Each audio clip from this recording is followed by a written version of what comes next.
two, one. There's the TikTok. There's you. How you guys all doing out there? Oh man.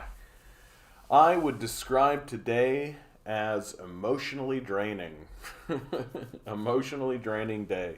A lot of things happening and coming to a head and messing around and God, just I can't even like I did not sleep. Hello, TikTok kids, grinning. Good to see you, bud. I didn't sleep at all last night. Just maybe got 3 hours of sleep, maybe if I was lucky.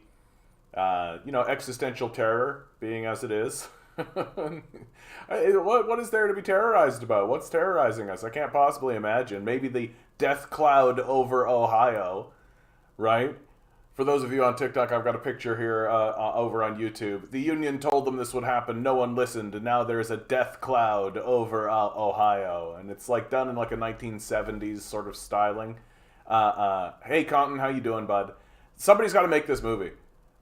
Here's a movie that would be worth watching. Forget this Marvel garbage. Get rid of this Marvel garbage.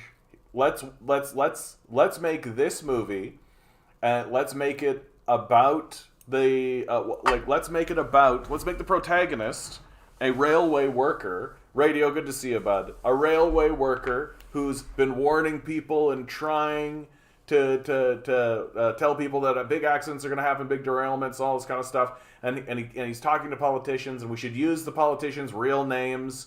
We should use the owner of the railway's real names. We should publicly shame these people. Right? And the whole thing should end with a big explosion and people running around evacuating. The more and more information that's coming out, these people, Murray, absolute pleasure to see you, looking to see. There already was a movie like this. What was the name of it, looking to see? We need a modern one. Not from the 70s.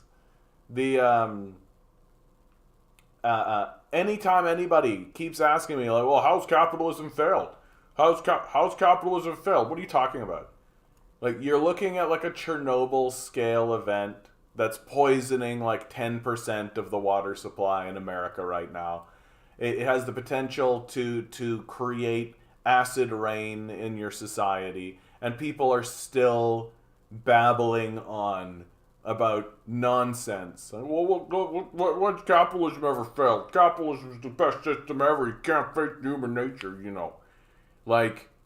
It's beyond embarrassing at this point. It's past embarrassing. We truly are at a period of time now where the people who are still defending the system of capital, while this overt, obvious catastrophe by a complete death cult is unfolding in front of our eyes, to continue defending that puts you in the same category as a flat earther, climate change denier, or Holocaust denialist at this stage in the game, right? You're so detached from anything even remotely close to reality.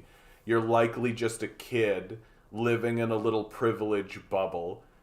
You don't know anything, and all you can see. Sorry guys, if you want to come talk to me, you go over to YouTube. I don't just randomly talk to people on TikTok because you usually end up being Nazis. Sorry guys, you just usually end up being Nazis. Sorry TikTok. You can come over to YouTube, we can vet you. I don't platform Nazis. As a person who lives within a few miles of that disaster, I can tell you that people in my area are freaking out. You should be. You should be. If I was living in Ohio, especially if I was living in East Palestine, right? Why has the President of the United States not made a statement yet? When 9/11 happened, right? We all made fun of Bush because he was in that school thing, and then it took him a little while to this is the scale of the catastrophe that we're talking about here. And it's absolutely fucking asinine to pretend like it isn't. Look at this shit. This is the actual picture of the event. Black billowing clouds going up through the white clouds around, punching a hole around it, the black clouds. The pillar of smoke can be seen all the way from the horizon. Like this is like a volcano erupted in East Palestine, and we're sitting here and we're too busy talking about fucking balloons and like, oh, there's UFOs now. The UFOs are very serious threat to UFOs, and we're amidst this probably one of the largest ecological disasters in history, and we're talking about shooting down Chinese balloons, and the moronic idea that what we should be talking about in this moment is UFOs. Like, I literally was telling somebody about this at work, and they were just like, how come I'm not hearing about this? Why is this not, like, how come there hasn't been a statement by the president? How come there hasn't been massive coverage of this? Why is this not something we're getting regularly updated by? And the answer to that is extremely obvious to anyone with a brain to think, which is that it doesn't benefit billionaires. It doesn't benefit the billionaire class to let you know about their overt, obvious, crazed, psychotic level failures. That the railway unionists have been screaming at the absolute top of their lungs about this issue for years. That there was a mass layoff that happened over COVID to the railway unionists. There was a rolling back of regulation in the Trump years on railways. That the leaders of railway unions are actually saying that if this had have happened near Philadelphia, hundreds of thousands of people would have died. That and the regulations have been loosened to such a degree that such an event is an inevitability. And we are still walking around saying that capitalism is worth protecting at all, while our leaders put us in extraordinary high levels of desperate threat, of death, poisoning. Like, this is going to result in acid rain. This is going to result in a poisoning of the land and the watershed. I'm watching videos of the locals of the area saying that they're walking around watching the land die. Like, it is asinine to believe for even a moment that you should still be defending the system of capital. That obviously what is happening in front of your eyes, is that the system is working as hard as it can to defend the people responsible for the disaster. And mark my words and mark them well right now. I've been saying it for about a week now. The people responsible for producing this disaster, the wealthy rail magnates, the people who removed the regulations, those people will be protected and bailed out, and the citizens of East Palestine will be left to die. That is what we are going to watch. That every single person who lives in East Palestine will likely be dying of cancer within 10 years. It is highly unlikely that people will not be affected by this. That all of the wildlife, pets, chickens that people were keeping died the day it happened. There's absolutely no way that this is not an enormous crisis. And where are the alarm bells?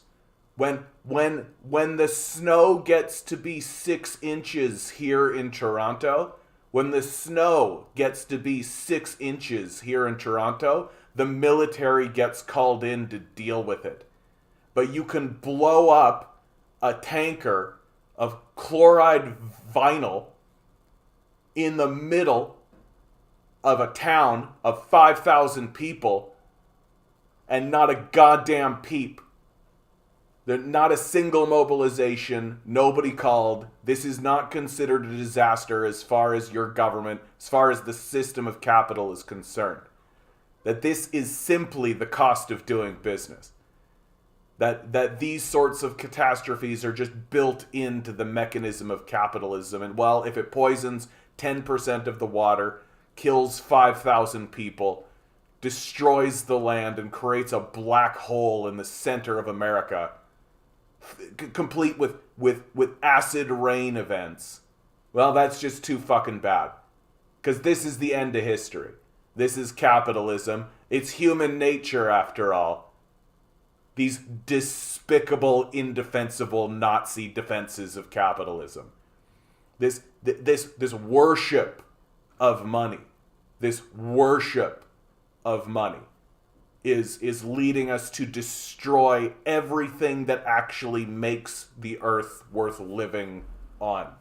And the result of it is extremely obvious. The CDC says teen girls are caught in an extreme wave of sadness and violence. No shit. No shit. They're turning on their socials and they're seeing their government and their system absolutely abandon basic reason and basic sense so that they can get money dollars to build Jeffrey Epstein's pedophile island. Yeah, I suspect that they would be captured in an extreme wave of sadness and violence. That I think that's a pretty fucking normal reaction. And then on top of this, broccoli cheddar rice, good to see you, bud. National Guard was called in to threaten journalists more like. Yeah, the arrest of a journalist during this period of time, which is just hand in hand with what's going on in America. That all of the libertarian free speech guys who are jerking themselves off talking about free speech because they want to say the N-word don't give a shit at all when real journalists get arrested for doing real journalism. They don't care about Julian Assange. They don't care about Edward Snowden. They don't care about Daniel Hale. They don't care about the journalist that was arrested in East Palestine for actually trying to do reporting of the event as it was happening. They don't care about any of that. They want to say the N-word. That's what they're talking about when they're talking about free speech. And I just don't even know. Like, if you want to be convinced that you've been abandoned, if you want to be convinced that you've been completely and utterly abandoned to the jungle of a psychopathic death cult capitalism, it is this event. That if a government and a business has any reason for existing whatsoever, if it has any justification for existing whatsoever, it is to prevent exactly these types of events from happening. And the fact that we're looking overseas at China and talking about Chinese weather balloons with this hysterical nonsense, childish brain that we have, the fact that we're looking over at China and complaining about, oh, China's going to do damage to us. What damage is China going to do to us while we're doing this kind of shit to ourselves? What kind of shit are we afraid of when we literally are just doing it to ourselves? That if this tanker had blown up in Philadelphia, it would have killed thousands, if not millions of people.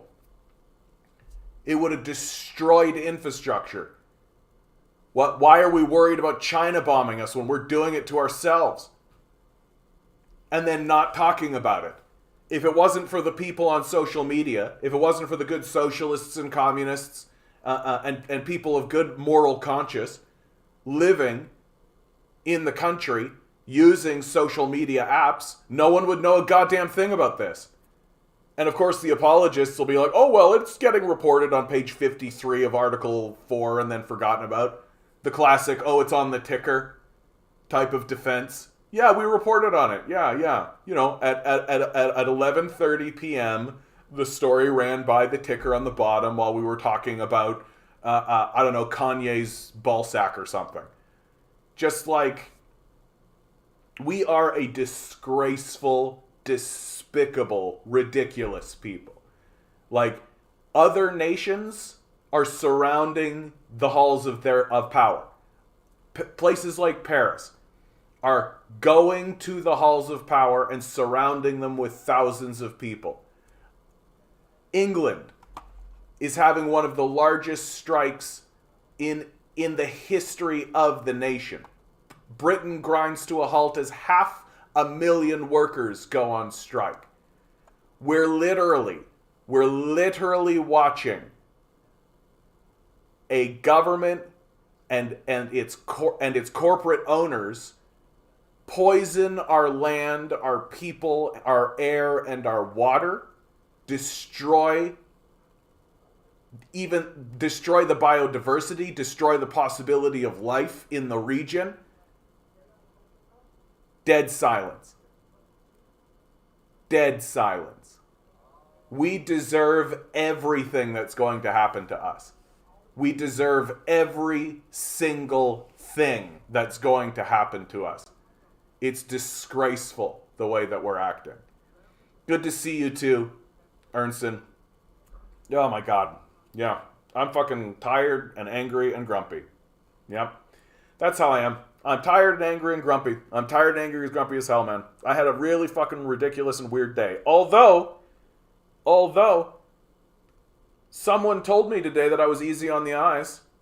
So I got that going for me. I was wearing a very nice floral patterned shirt, one of my green shirts that I love to wear. And I was serving them, and they complimented my shirt and said that I was easy on the eyes. And I think that's going to carry me for a while. I'm going to tell you. This whole capitalist nonsense thing is really put me down. That's look. Start complimenting people. I tell you what. Start saying nice things to people. And don't say like nice tits. Like say like nice jacket. Good choice of fashion. Right? For all you young men out there who are struggling to talk to young women, compliment them on their earrings. Right? Compliment them on their blouse that they're wearing. On a piece of clothing. Something they decided to put on. Right? That's gonna carry you. That's gonna carry them for a little while. And especially give a compliment to a young man. Nobody ever gives compliments to men. It never happens ever. Like I literally, I shouldn't say that. I get complimented all the time because I'm fabulous. I wear fabulous shirts, although this shirt I'm wearing right now is pretty banal. But I wear fabulous shirts. I have a fabulous beard. I've got fabulous hair. And people say nice beard, nice shirt all the time to me. Although I am thinking of cutting the hair. We'll see. Yeah. Marie, for you and all of the lovely women who live in the world, men, do not say nice tits.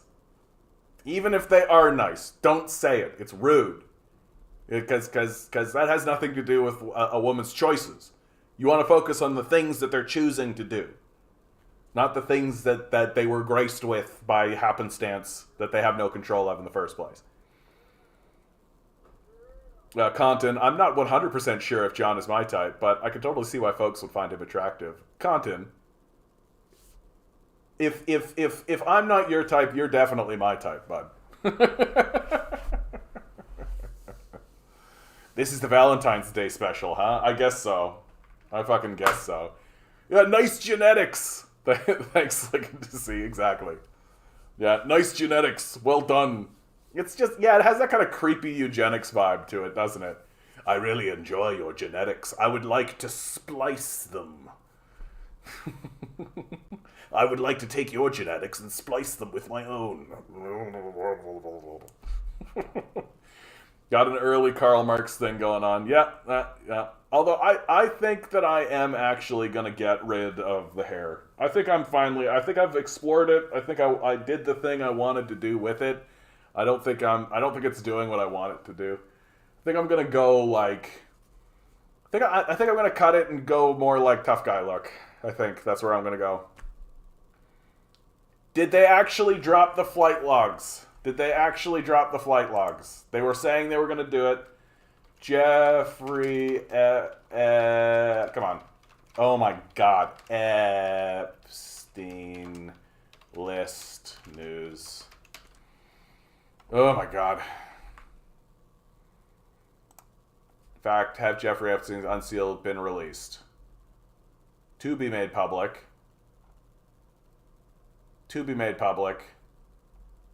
Not seeing the actual drop, Santora. If you've got a link, buddy, or something, tell me to search something, because I absolutely Like, that's another story that I think is absolutely the dead center of our culture. And it's absolutely bullshit. And sure, that'll be totally trustworthy. Yeah, comrade, it is baffling how they got every media outlet to talk about UFOs and ovnis. I don't know what that is this week. While this will else have, even in my country in South America. Yeah, dude. No. It's any talk about anything but the facts, right? Like, talk about anything about what's actually going on. Literally anything. Entrance the people with bullshit. Talk loudly about nothing. And it's just gotten so obvious. Like, it's so right in your face right in this moment. Like, it's so plain with what's going on in Ohio, with what's going on with the Jeffrey Epstein scandal. Like, it's just gotten so plain that these media outlets are irrelevant. They are irrelevant. If you are still listening to Fox, CNN, any of this shit, you gotta turn it off. Like, literally, it is time to stop paying attention to them. And watch what they're gonna do with Rogan. They're gonna bring a big UFO guy onto Rogan soon. Like, it'll be the thing, right? Like, Rogan's the number one guy right now, and he's been well handled by the CIA. And I think you just got to turn it all off. These people are irrelevant to what is actually happening. They're not even willing to talk about it. Like, this is how, like, it used to be that the way capitalism would try to manipulate events for the most part, the way that it would try to manipulate events for the most part, is that it would acknowledge the existence of the event and then put a spin on it that was pro-capitalist or something, and usually omit shit and lies about things within the event, but acknowledge the event itself. Now they're not even acknowledging the event. Like, now it's just like a thing that's said in passing, maybe, right? Oh yeah, we reported on that, on the ticker, we reported on that. Yeah, sure, we put an article in the back end of our Wednesday review, like that kind of absurdist reporting. Yeah, there was a 3-paragraph story on the bottom of page 23, the page with all the ads on it, and we structured it to look like an ad as well, so people would just like flip it the way that they do. Clara Olafson, I'm not ignoring your comment. It's just I'm on a bit of a roll. I will talk about that. Absolutely. Clara Olafson asks, do you do Shocker work? That's because I've got a poster behind me that's a Shocker poster. I do. It's something that I actually take seriously, and I will talk about it at length if you would like me to. It's in my top 3 of things that I definitely love talking about. And being drowned from capitalism. No shit. Like, no shit, dude. Like, we're all being drowned from capitalism. I really think, I was thinking about this the other day, man. Like, the phrase ignorance is bliss plays. That a lot of the people who are still capitalist simps, right? A lot of the people who are capitalist simps are just ignorant. And so, of course, they're happier, because ignorance is bliss. Where's my flag? It's right here. It's here. It's just a little off frame, dude. I am going to restructure this. I want to, like, the only way I've managed to get this to work is by having the webcam pretty far away from me. I'm going to get this restructured so the webcam is actually much closer, right? No, Santora, just tell me to search something, dude. What search? What's the search? Give me the exact search to bring up the thing, and I'll just search it up. Because if you try to put a link in, it doesn't come up for, obvious reasons. And it's, like, what are people going to need to see? Like, what are people going to actually need to see? Because it's just getting, like, no, it's not getting obvious. It is obvious.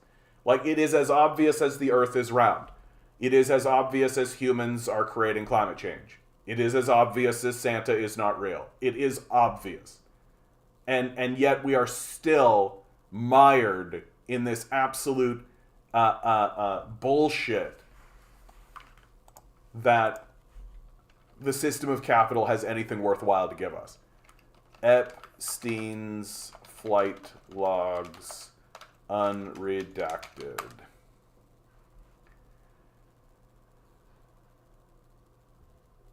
Okay, this seems... I'm. I gotta tell you, dude. I think I do need like a third. Like I need somebody to verify this.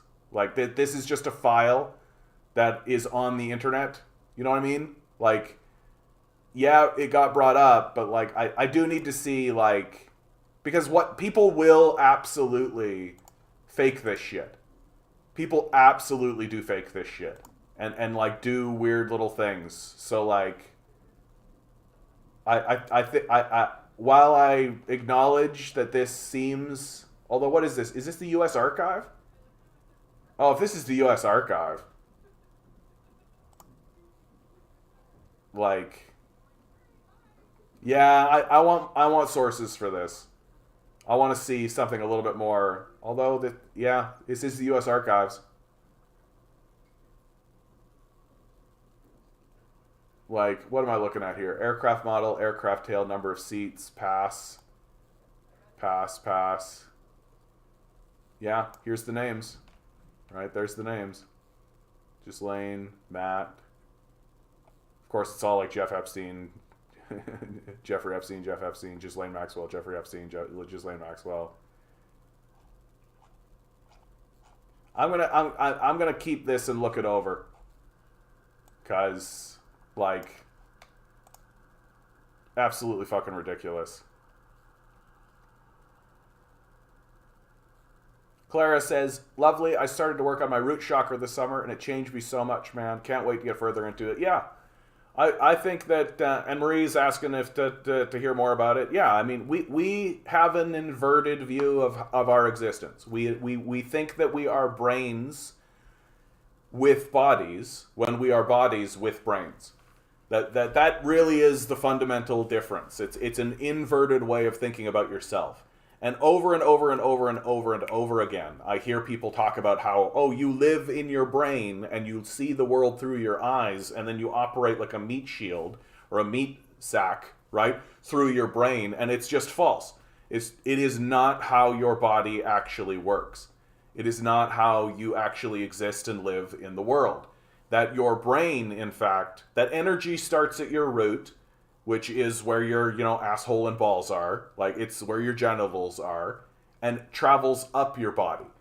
That the brain is a processing unit that is actually the last, not the last, but one of the last places that that energy finds itself going to. And and that like you don't experience the world around you through your brain. You experience the world around you through your body. That your brain doesn't know how the air around you feels, your skin does. And your skin sends signals to your brain, which your brain is interpreting. And if you have a shitty body, if you're not taking care of your body at all, and if you're all like hunched over and everything's like shitty and balanced, then those signals aren't going to make it, or they're going to be distorted. And so the chakra system insists that you focus first and foremost. First and foremost, you start at the root. And the core is like a fitness term.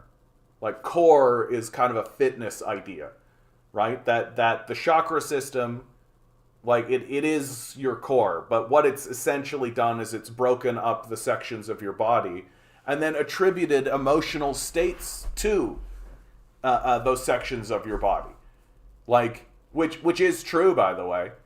Like you experience emotion in your body, and we all know that that's just fundamentally true. Like there are obvious ones, like when somebody you like comes over and flirts with you and is getting close to you. Where do you feel it? Do you feel it in your head?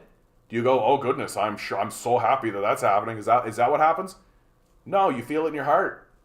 Your heart starts to get a little like, oh, right? When you get bad news, when something bad happens, you feel it in your stomach. You feel it like, boo, it's like a dropping in the pit of your stomach, right?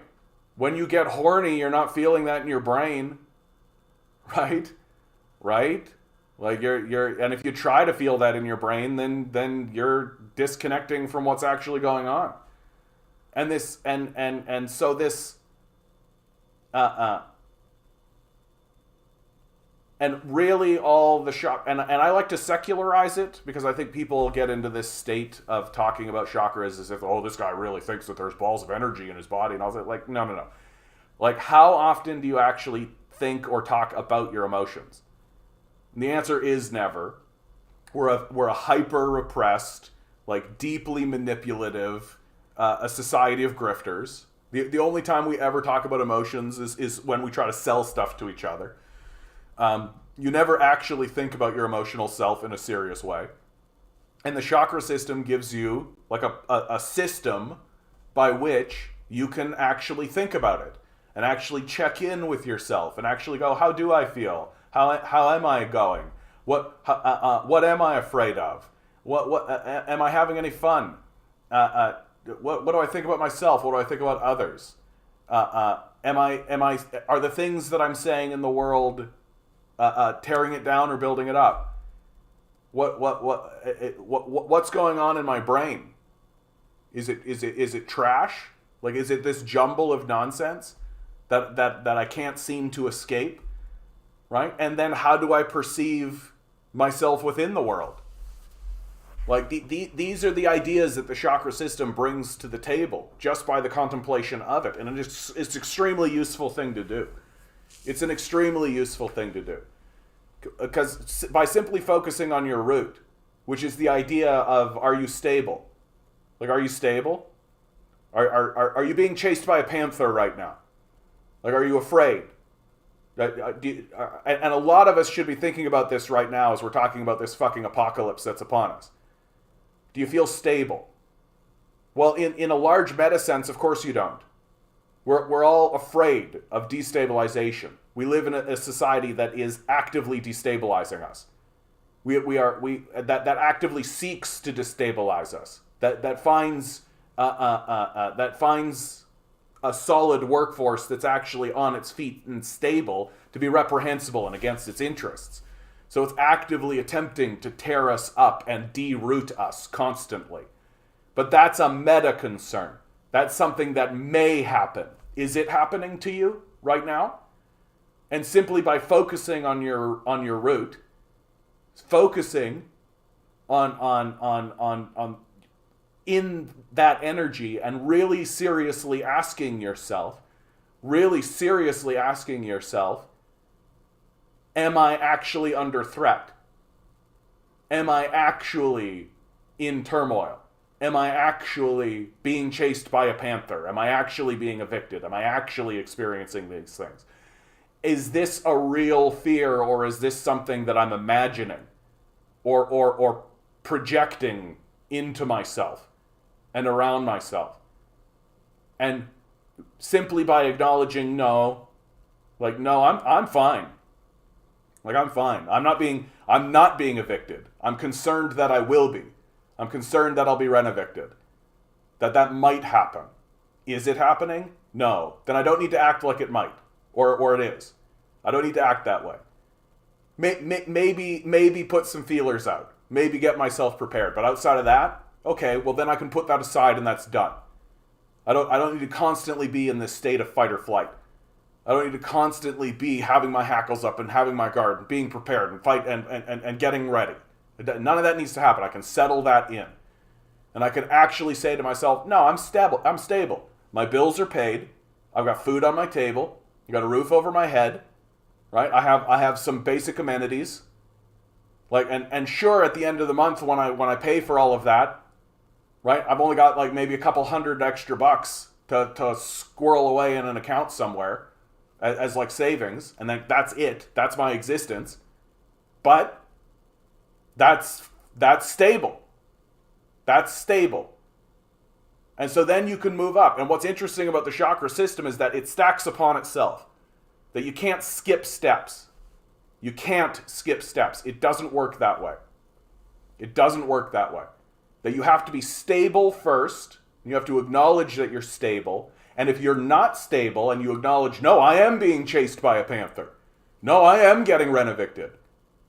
Well, acknowledging that, what can you do about it? How can you solve it? And then everything else you just put aside. and you've done everything you can and you're dealing with it the best you can, and then you find the stability in that moment, in that instability, because you're finding stability in yourself. That's what you're doing. And yeah, exactly. Many people go for the third eye first, for example. Yeah, because we're just brains and bodies, right? We're brains and bodies. It doesn't work that way. And if you do that, you're going to fall into delusion. Absolutely, you're going to fall into delusion. You're going to think about yourself in the stupidest possible ways. And you're going to think about things in the dumbest possible ways. Because you're out of balance and you're projecting fear and anxiety and a misunderstanding of how you should interact with the world and how you actually do interact with the world. And so then once you've found your stability, even within instability, you can move up, right, into the pleasure chakra, which is essentially right under your belly button, right? Like your root's not responsible for pleasure. Your sacral chakra is responsible for pleasure. That's actually the pleasure center, right? And it's what I love about the chakra system is that it asks first and foremost, are you safe? And then it says, hey, are you having any fun? Right? Are you having any fun? And if the answer is no, then you should rectify that. You should go out and have some fun. What's beautiful about the chakra system is it's completely unjudgmental in regards to your pleasure. That pleasure is actually seen as a positive. It's something you should be pursuing. You should want to have pleasure in your life. That we live in a psychopath culture that denigrates pleasure and says, hey, you should not have pleasure. And if you have pleasure, you should feel guilty about it. And that we literally call them guilty pleasures. Like these we have just an inverted worldview on what we should be focusing on, right? And so you start with stability and then you say, hey, am I having any fun? And if the answer is no, then you should probably go have some fun. And if the answer is yes, and you feel like you're like, and you know that this is the pleasure chakra. Like when you're laughing, it's here. Right? It's right here. You're laughing right here. Big belly laugh. That's what we're going, ho, ho, ho, ho, right? We all know that that's the case. And so if you are having fun and you're feeling good and you're feeling stable in that regard, then you get to move up to your power chakra, which is your sense of self-worth. Right? You ever see somebody who's kind of hunched over and they're like, and they're really down on themselves? Right? Like, when even the hacks like Peterson understand that if you just stand up straight and get that shoulders back, stand up straight with your shoulders back, it actually does, simply doing that improves your sense of self-worth because you're aligning your chakras, you're finding your stability, you're having fun, you're building your own sense of personal self-worth, right? And this is what we would call the core, right? What we would understand is that where strength comes from. And if you aren't in love with yourself, if you don't have respect for yourself, if you don't have a sense of your own self-worth, then you'll never make it from here to here, which is the heart chakra, which is where love exists. It's how you love. And most importantly, it's the focal point, the center between the three chakras below and the three chakras above. Where those chakras connect, and it's literally where the energy of your body goes to interact with the world in the most important way that it does, which is through your hands. We tend to think about interacting with the world through our voice, through the words we say, free speech, and all of that kind of stuff. But the reality is that the number one way that you're interacting with the world is with your hands. That if you shut your mouth and picked up a hammer and started beating people over the head with it, that would matter more than saying, I'm going to beat people over the head with a hammer. Like, John's fixing my posture on stream at a time, doing God's work. Absolutely, dude. And it's for myself as well. Talking about this stuff helps me as well. So, and that's a big reason why I like talking about it, to constantly reaffirm and to try and find new ways to articulate these ideas. And because I think this is important, because it's not like it's not hubu jubu, it's not existential stuff. It's literally just like you exist as a physical object that has emotions, and you should pay attention to it. Here's a system that lets you do it, right? And if you're gonna kind of get lost in the self jerk off of just like, oh, this is just a bunch of spiritual mumbo jumbo kind of stuff going, no, there's not spirits in the body, then you're just gonna end up being a loser anyway. So who gives a shit what you think? That's a mean thing to say. I shouldn't say that. That's just like, I'm just And if you don't have a sense of self-worth, if you don't have a sense of self-love, right? Let's start at the beginning. If you're not stable, right, or at least acknowledging that you are as stable as you possibly can be given the circumstances, then you're not going to have any fun, right? And if you're not having any fun, then you're not going to have a good sense of self-worth, right? You're not going to like yourself. You're not going to enjoy yourself. You're not going to feel confident in yourself, right? Because you're not having any fun and you're not feeling very stable. And if you don't have a sense of self-worth, and if you don't love yourself, then you're never going to love anybody else. And that's just the goddamn truth. You're never going to love anybody else if you don't love yourself. That if you think that you're a piece of shit and you hate yourself and you're shitting on yourself and you think you're crap and all this kind of stuff, you're never going to love anybody else. You're going to project all that shit right onto them. And you're going to do it with your fucking hands, no less. I'll talk about the feet content in a minute, but this is like the major stuff. That the legs and the arms have their own chakra system, but they're minor chakra systems. They're not considered as important. You know, like if it's anyway. And then once you have this established, right, and loving everything, then you can come up to your throat chakra, which is literally your neck, right? This is the one I'm working on the most these days because I have a pretty nasty, like hunching hoop over kind of thing. I do that kind of thing all the time, and I'm constantly trying to readjust it, right? And if you don't have love in your heart, if you're not trying to interact with the world with love, then everything that comes out of your mouth is going to be trash. Everything that comes out of your mouth is going to be trash. You're going to constantly be shitting on people. You're going to be constantly making enemies. You're going to be constantly antagonizing people. You're going to constantly be acting in a way that alienates people around you. Right? So you need to get this right so that what comes out of your mouth, right, is honest and true and full of love. And if you're saying something that's difficult for people to hear, you're doing it in a way that is helping those around you. And as I'm even talking about this, I'm hearing myself say the words, and I know that they're true, and I know I'm speaking from a place of love, and I know that I need to be better at it. That I really shit on people on this fucking stream, and I know that I do, and I'm fucking feeling it right now, dude. I'm feeling it, but I know I need to be better. Like, I know I need to be better, that I need to be a better ambassador for humanity, and I need to be a better ambassador for communism. I need to be a better ambassador, and you're never going to do that if you're shitting on everybody all the fucking time.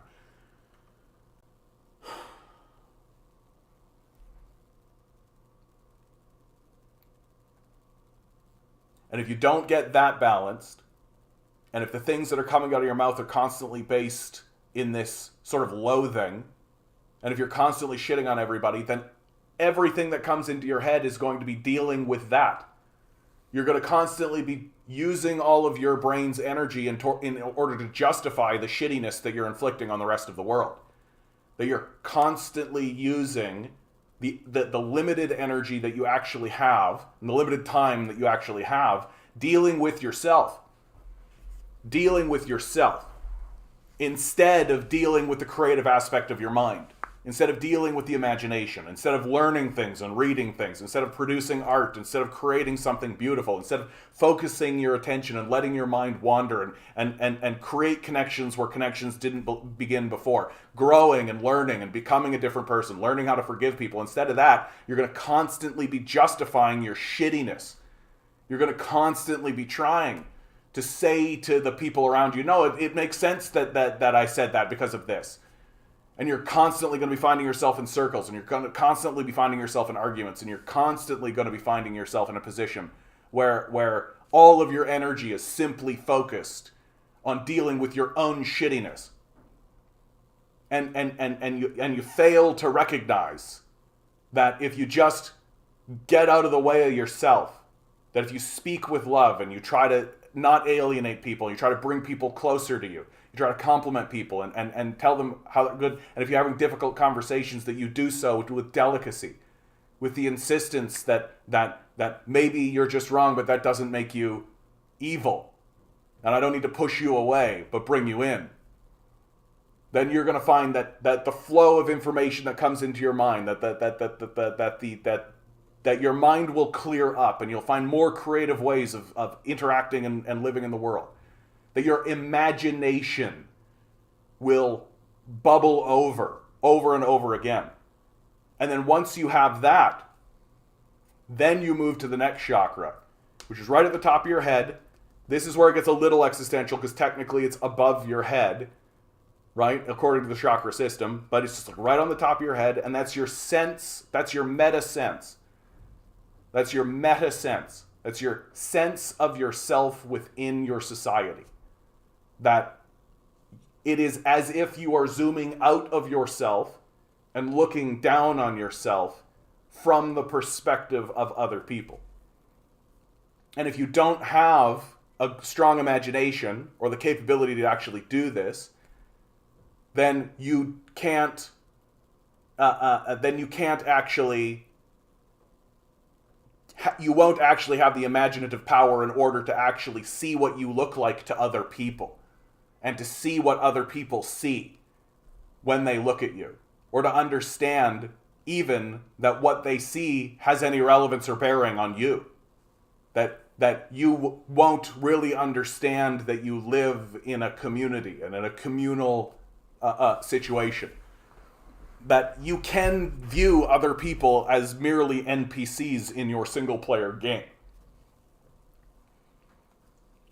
But if you strengthen this, then you can really begin to understand, and you can do it in real time.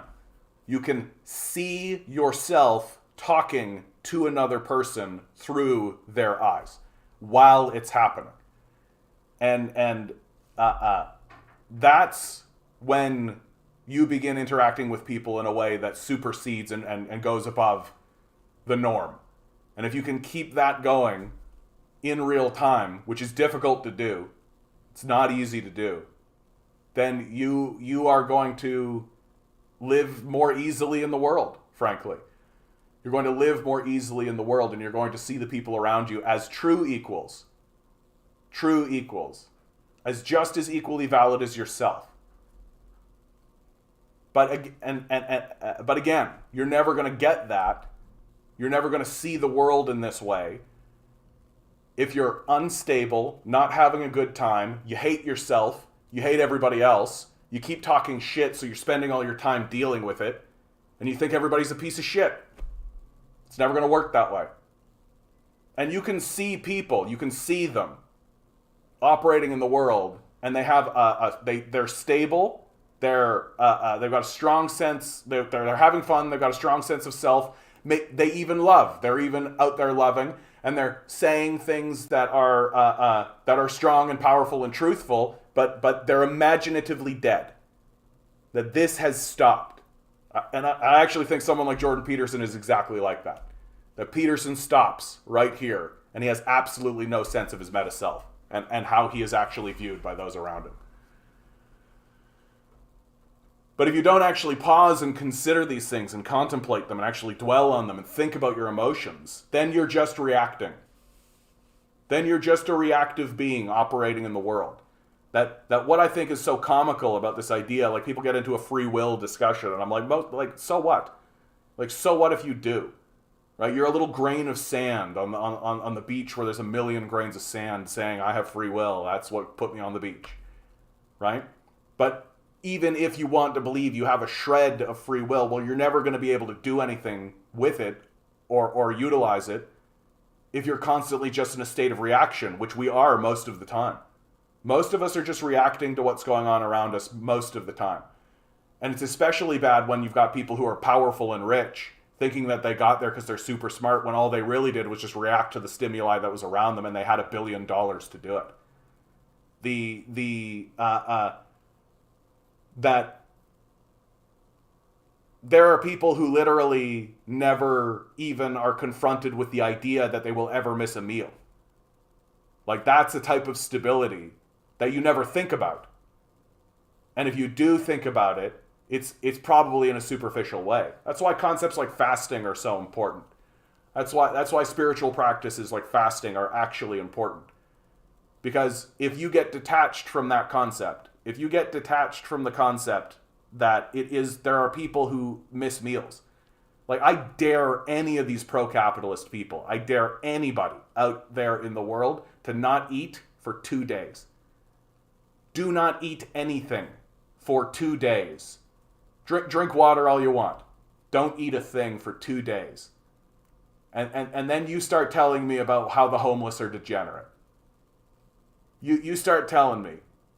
You start telling me everything you think about people who live in third world countries or people who are in desperate periods of time. You tell me what you start to think. You tell me how you start to think.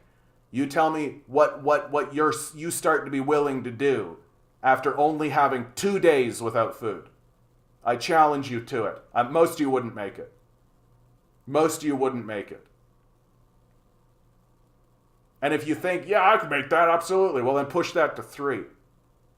That's only 10% of the time. Like, humans could go 30 days without food. Really start to realize that there are people who go long periods of time with no food. And realize what that does to your life and to your reality. And this is what we're talking about when we're talking about privilege. Right? Like, people get really caught up on this, all like, well, privilege, all this kind of... Yeah, well, if you've never had to worry about not eating, you've got a privilege. You've got an enormous privilege. And if you've never had to not worry about eating in your entire life, then you're completely detached from the basic understanding of what it means to be on the other side of scarcity. So I dare any of you guys who are pro-capitalist types wandering around, don't eat for a couple of days. It'll probably give you a better education than your school ever will. Anyway, that was a little rabbit hole I just went down. But this is the importance of the chakra work, right? This is the important. Mercy. I think this is your first comment, Mercy. Hope it's beautiful. Do not worry, comrade. I know that communism is hated and that we are shunned, but our time will return. And this time we won't repeat the mistakes of the Soviets or the Maoists. Unity will come. I appreciate the sentiment, Mercy. I appreciate the sentiment.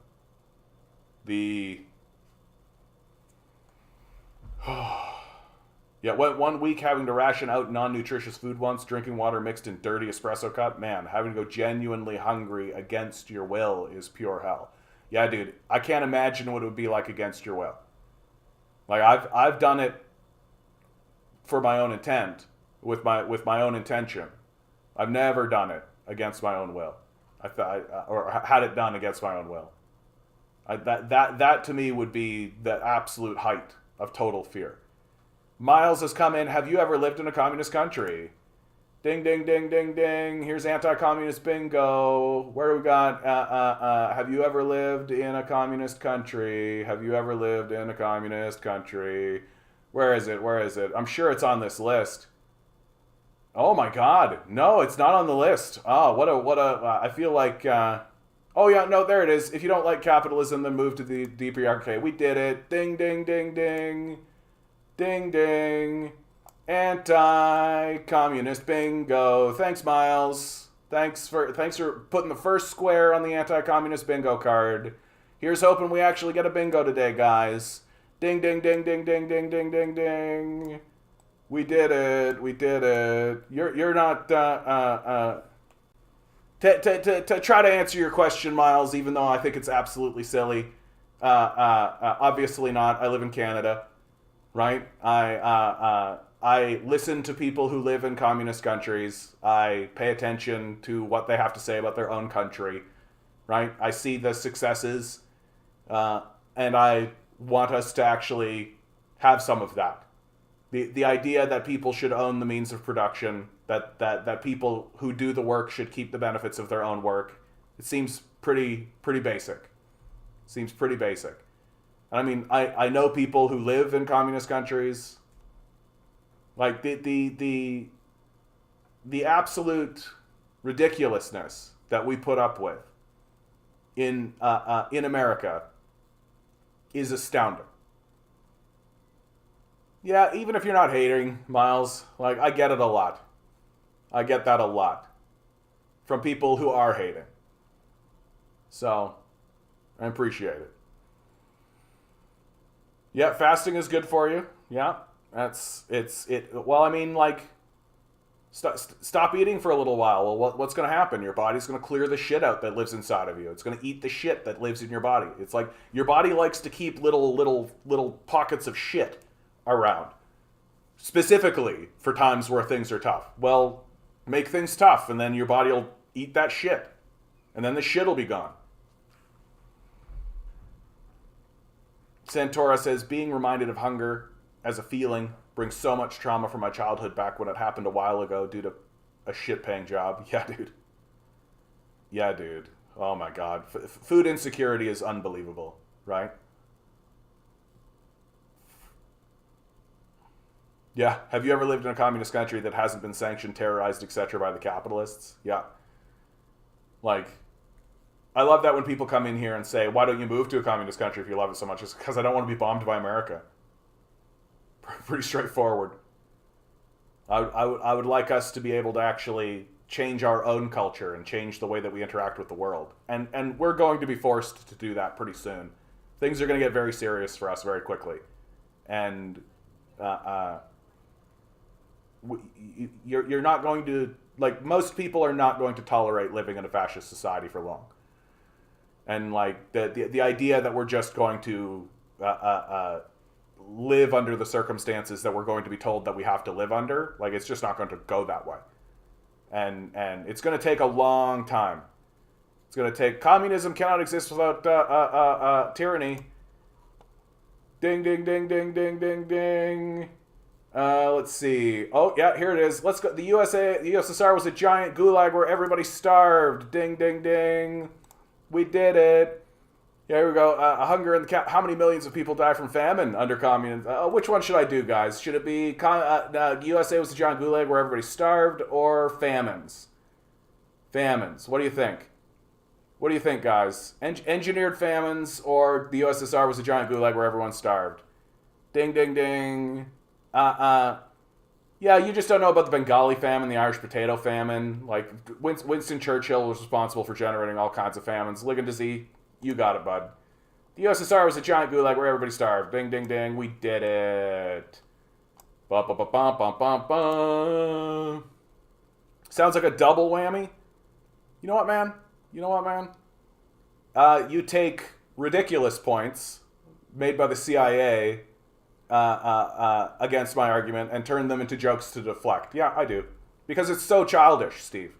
Like, it's like the quote-unquote engineered famines. You're right, guys. It's the double whammy. Let's do it. We've opened the Soviet archives. They weren't manufactured. Mao's famine during the Great Leap Forward just didn't happen. Like, here's a great one for you. Let's if you're actually serious about investigating this stuff, here's one about China.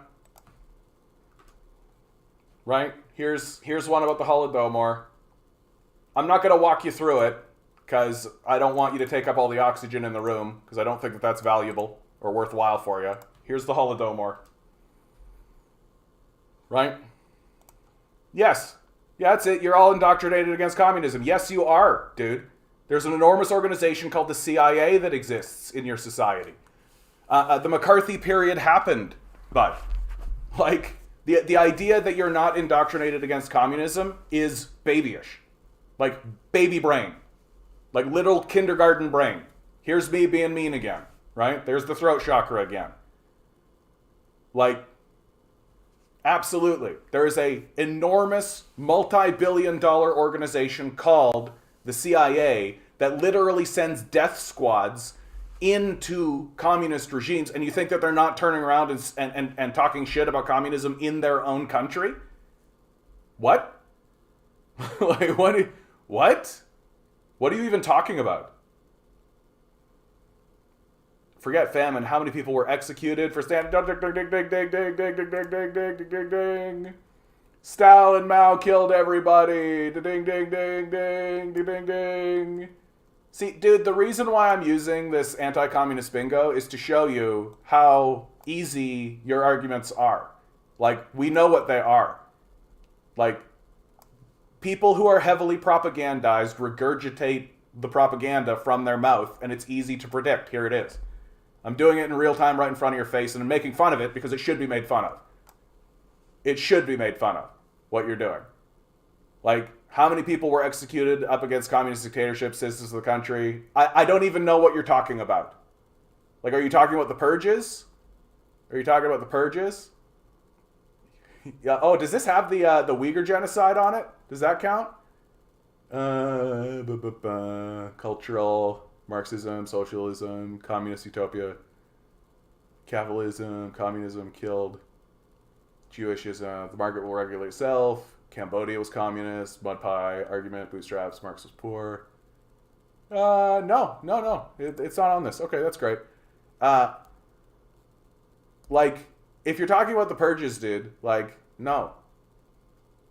Like, yeah, there was a massive investigation after Sergei Kirov was assassinated, right? And yeah, you're right. A lot of Nazis were sent to the gulags, right? Oh, is the Uyghur genocide just a joke too now? I mean, I tend to joke about things that aren't serious. And let's be honest, Steve, you don't actually care about the Uyghur genocide. Like, you don't actually care about it. Like, your country has been blowing up Muslims for decades. Like, you don't actually care about the Uyghurs. Like, but stop bullshitting yourself. Your country has been massacring and murdering Muslims for decades. Like, decades and decades. The Iraq War, the Afghanistan War, Somalia, Ethiopia. Like, come on. You don't care about the Uyghurs. Like, I don't understand why people think they have any credibility being like, the poor little Uyghurs in China, when your own country is literally openly massacring with CIA death squads walking through Afghanistan, shooting children in the streets. Like, just unbelievable. Unfucking believable.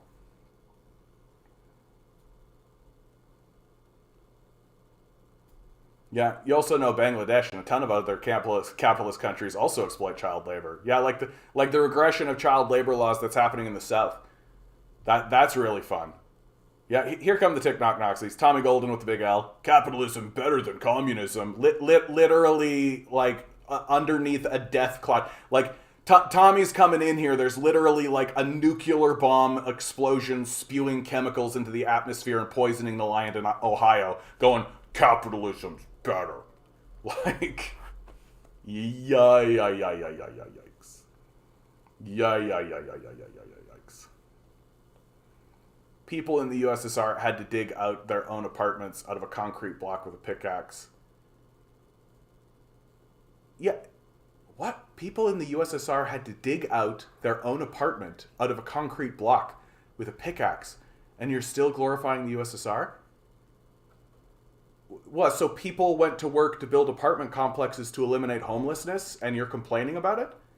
Yeah, sorry, bud. Like, eliminating homelessness takes work and effort. And oh, the people who carved out the apartments also lived in those apartments. Like, what the fuck are you even talking about, bro? Like, what the fuck are you even talking about, bro? Like, what the fuck are you even talking about, bro? Just, like, remember Chernobyl? What, like, post... I don't support post-communism, dude. Like, I support communism. I don't support post-communism. Right? I support communism. I'm a communist, not a post-communist.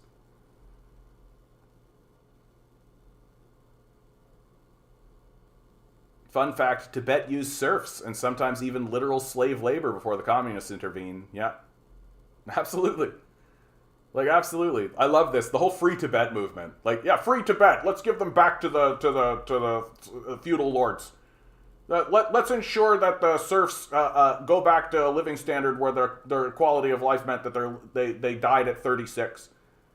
Like, the average life expectancy of the serfs living in feudal Tibet pre the Chinese Communist Party intervening was 36. That if you're over the age of 36, you'd already be dead if you were living in Tibet. We gotta free Tibet, though. We definitely, like, even the Dalai Lama has said that the people of Tibet are better off now. You don't hear much about that, of course. That doesn't, like when he was fleeing from the Chinese Communist Party, he got to do the tour, and right, everybody was like, "Oh, what a holy man who used to own slaves. What a holy slaveholder." And then in his later life, he was like, "Nah, the people of Tibet are actually better off now." Dead silence, total dead silence.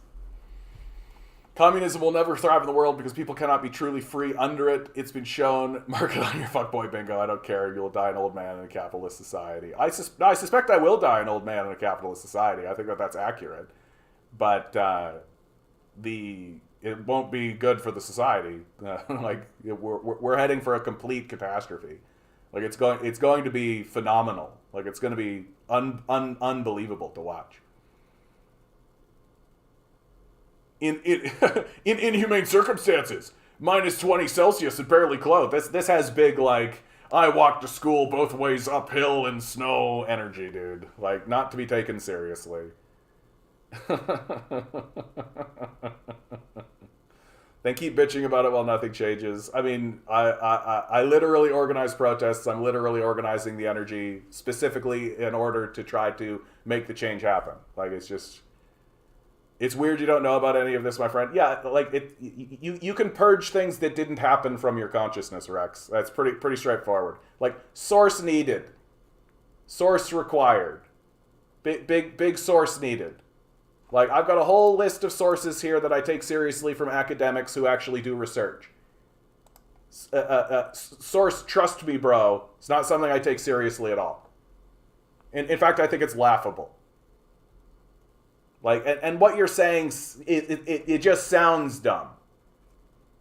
Like, it just sounds dumb. No, it's going to be more like this, bud. Like, it's going to look more like this. It's going to look more like, oh, come on. It's going to be more like 500,000 workers going on strike. Like, it's going to look more like that. Yeah, I know you're trolling, Rax.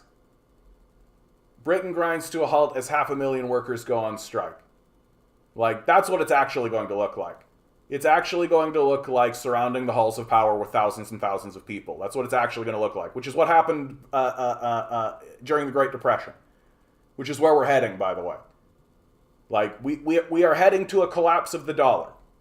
And there's no doubt about it. That the rest of the world is going to isolate us. Because we're psychotic.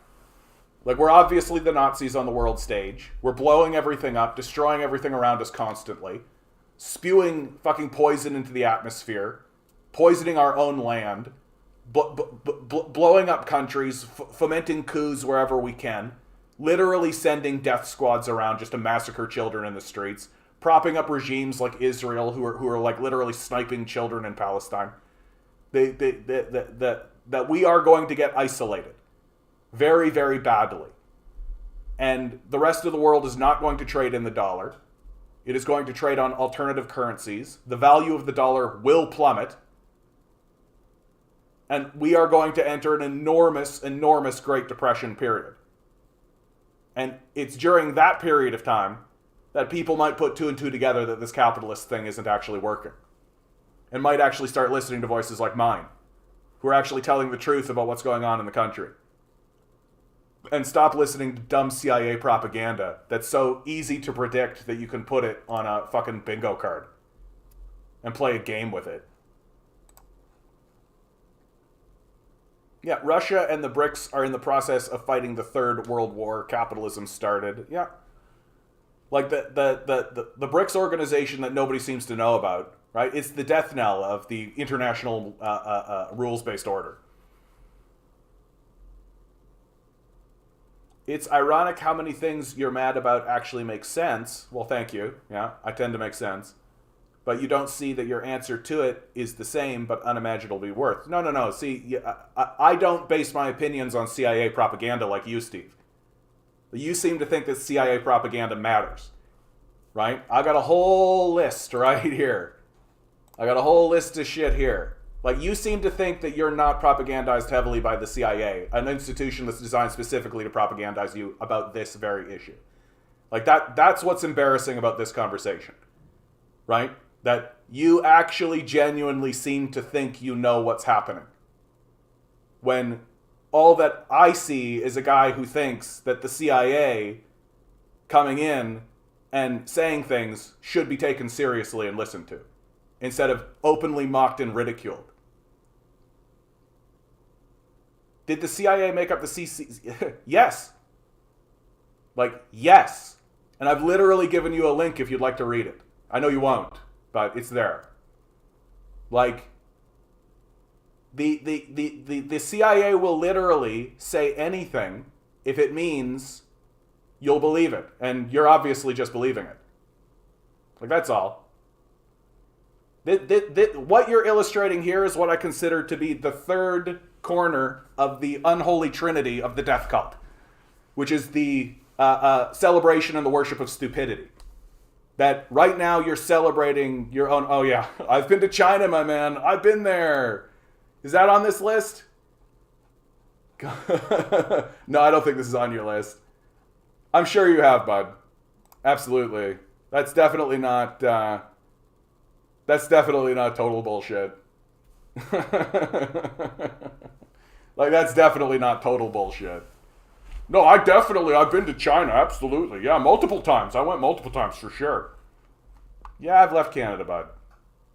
Okay, you're at the point now where this conversation is just getting annoying, dude.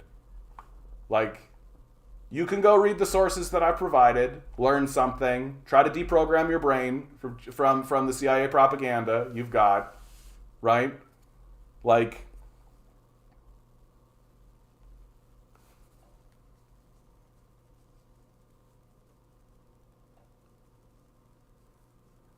one of the things that I absolutely adore doing on this channel, like, guys like this come in.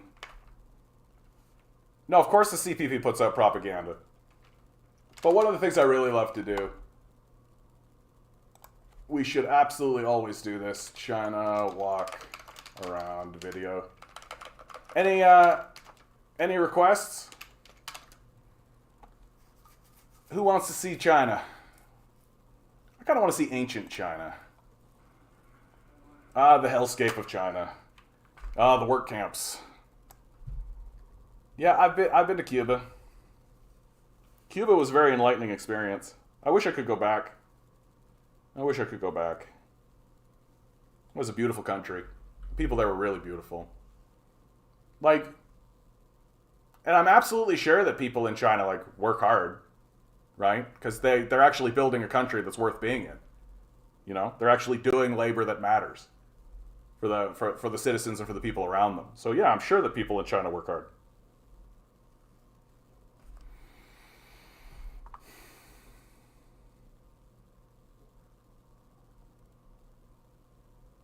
You don't think America puts out more propaganda? Look, it's about... Steve, you're just boring, dude. Get the fuck out of here. Like, unserious people acting in unserious ways. It's tedious. Get the fuck out of here. I'd like to move on. Like, if all you do is listen to one source of propaganda but not the other, and then try to find the truth in between and try to find verifiable sources, right? Like, and this guy Steve's never going to read anything. There's just no point. Just the brain is off, and he's talking shit about, like, yeah, I've been to China, absolutely. That's a thing that's real. Sure, bud. Get the fuck out of here. What'd you think of Cuba? Cuba needs tools. That's what Cuba needs. Cuba's a beautiful country full of beautiful people trying to live a beautiful life. And everybody is doing absolutely the best they can with the lot that they have. There's a lot of solidarity for the government. There's a lot of solidarity for communism. There's a lot of solidarity for the principles that it's built on. What it really would need, more than anything else, is just tools. Like, yeah, he thinks eating at a Chinese restaurant is equivalent of going to China. Absolutely. Living in... I'll never forget this.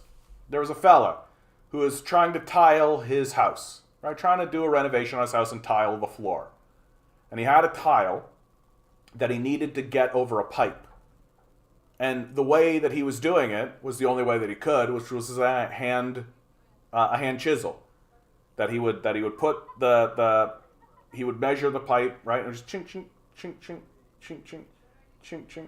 Because I want to see it, Rex. What do you want to see? Request something. What city? There's a bunch of these. You want to see a city? What do you want to see, dude? I just like looking at it. That's all. I find it useful to actually look at the people that you're talking about, right? To actually put a human face on it. There are also lots of, such as, like there's a lot of different, I'm from a small town in Manitoba, dude. There's a lot of depressing places in Canada. Detroit. Yeah, Detroit would be a depressing place, dude. And so this guy, he was chiseling, right? He was chiseling in order to get the hole in the middle of the thing. And I remember my dad asking him, how long is that going to take you to do by hand like that? And he said, probably about a week. And I remember my dad looked at me and said, if that guy had a Dremel, it'd be over in 5 minutes. And he'd be done. It would take him longer to measure it than it would to drill the hole. And I really thought to myself in that moment, oh, like, imagine a single person with a Dremel in Cuba.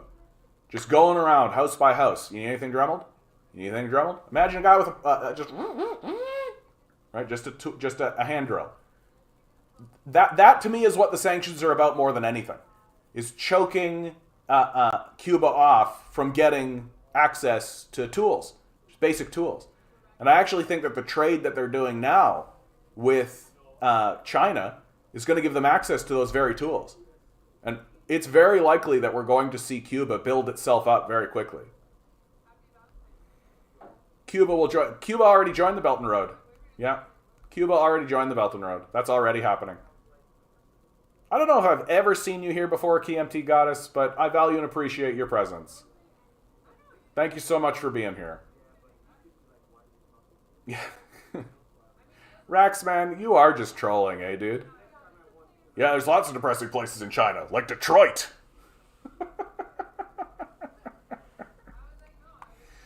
Like, this unfucking believable, dude. I love this dude. That guy came in. He almost gave us, like, I hope we get some more of these TikTok Nazis in. We got to finish this up. We got to finish this up. Right? Just these very unserious people who seem to think the CIA propaganda is knowledge. All right, I'm going to say farewell to the Chinese. Although this is just gorgeous, eh? Like, just like, imagine living in this sort of environment. Just this absolutely, like, it's very quaint, charming kind of appearance to it. I really value and appreciate it. I really value and appreciate it. And it's a good break from this shit. It's a good break from this shit, dude. Just like Death Cloud in Ohio. Death Cloud in Ohio. I love these guys. These guys like Steve coming in here. And that other fella literally standing underneath like a fucking death cloud. A black, hellish death cloud spewing poison into the country. Capitalism's great. You're the propagandized one. Smoke just flooding out, birds literally falling from the sky, fish dying in the streams, that their pet dog literally keeling over and dying. Like all of the birds and animals, the grass starting to die off, trees starting to die. Like the ground itself becoming so poisoned that you can't plant food and eat that food. And this guy standing there being like, capitalism's the system. You're the dumb one.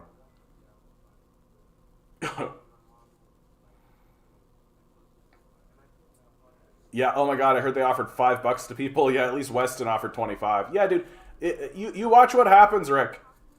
The Ricky Jade. You watch what happens, Jade. That they're at the end of this, by the end of this, that rail company will be bailed out. You watch what happens. That they're going to give $1 billion to that rail company by the end of it. And the people of East Palestine will be told to go get fucked. You watch what happens. Like, it's absolutely disgraceful where we are. Have you not seen the pollution in and from China? Yeah, there's a difference between pollution, which incidentally their pollution has ramped up for two very important reasons. One, they've been forced to militarize their country in a way that they didn't really want to protect themselves from the psychopathic West. And it's obvious that the West is psychopathic once you actually look at the world.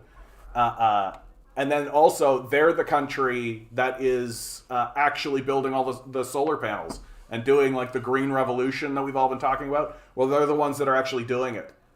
So like, they're the ones producing the electric grid. They're the ones producing the infrastructure. They're the ones that are actually doing it while we jerk off, basically. So yeah, obviously their pollution has gone up because they have to A, protect themselves from a psychopath, and then B, attempt to do something in the face of our complete and total complacency and the problem that we created in the first place, which is climate change. Like, so yeah, China's pollution has gone up, and there's really, really, really good reasons for it. Like, really good reasons for it. But if our pollution is ever to come back down again, it'll be China that's responsible for it. Yeah, the Philly walk-around videos are heartbreaking, dude. Yeah, I can't really do walk-around videos of, like, Detroit and Philly and those sorts of places. It's tough. The opioid crisis is unavoidable now. Like, it's unavoidable. You really gotta, like, sometimes people, like, really splice it up, and they'll cut homeless people out of it. But a lot of people are doing these walks specifically to show the homeless people. So, it's just, like, it's... I'm not generalizing Ligon, but I'm just saying, since he only shows beautiful walkthroughs in China, it just doesn't represent... Yeah, okay. Look, dude. You're not naming names, but let's just do China walk around Xinjiang. Here you go. Let's walk around the less beautiful places of China. For some reason. we want to do it. Okay. This is Xinjiang, right? Big genocide happening in Xinjiang. Here's the walk-around video. It's relatively poor in comparison to the rest of China. Certainly less spectacular. Basically looks like a normal kind of North American city. Like, it looks kind of like Winnipeg, right? Like, my home province is Manitoba. I lived in Winnipeg, and Xinjiang kind of looks like Winnipeg. Here it is.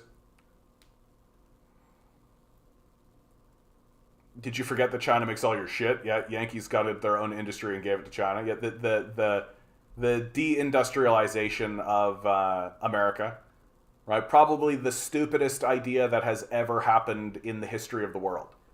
Like, the idea that we should take the industry of the nation and give it to another country. Like, it's just absolutely astounding that it happened. It's literally something like Adam Smith talked about the possibility of the deindustrialization of the nation in this way and the transfer of industry into foreign nations. But he said he hoped that capitalists wouldn't do it because they would have a quote unquote home bias. Well, he was wrong. Capitalists did not have a home bias.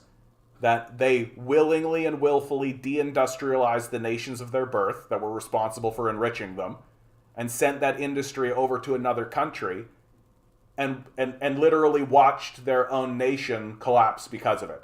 Like, Detroit collapsed because of the deindustrialization that happened there. They sent all of those factories and everything overseas, and now the Chinese have it.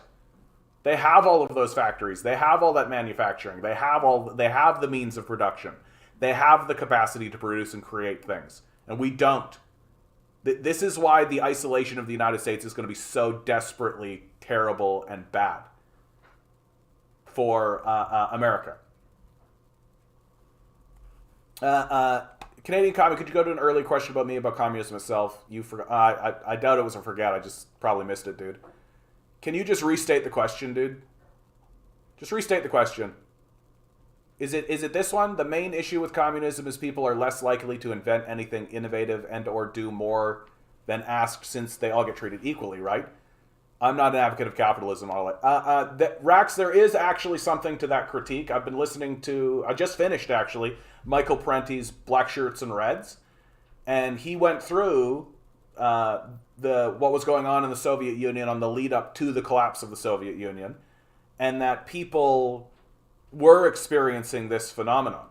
They were experiencing this phenomenon of like, yeah, why do extra work? Like and in fact, people were in fact disincentivized. But I think it's fair to say that the Soviet Union was the first attempt at building a society on Marxist principles. They're not going to get everything right. And there are tons of things that the Soviet Union did right. And that one of the big reasons that leads to the populace going along to the elimination of, the turning away from communism and moving towards capitalism, is that they had kind of a utopian vision of what capitalism would offer them and didn't really take for granted the benefits that their country was giving them.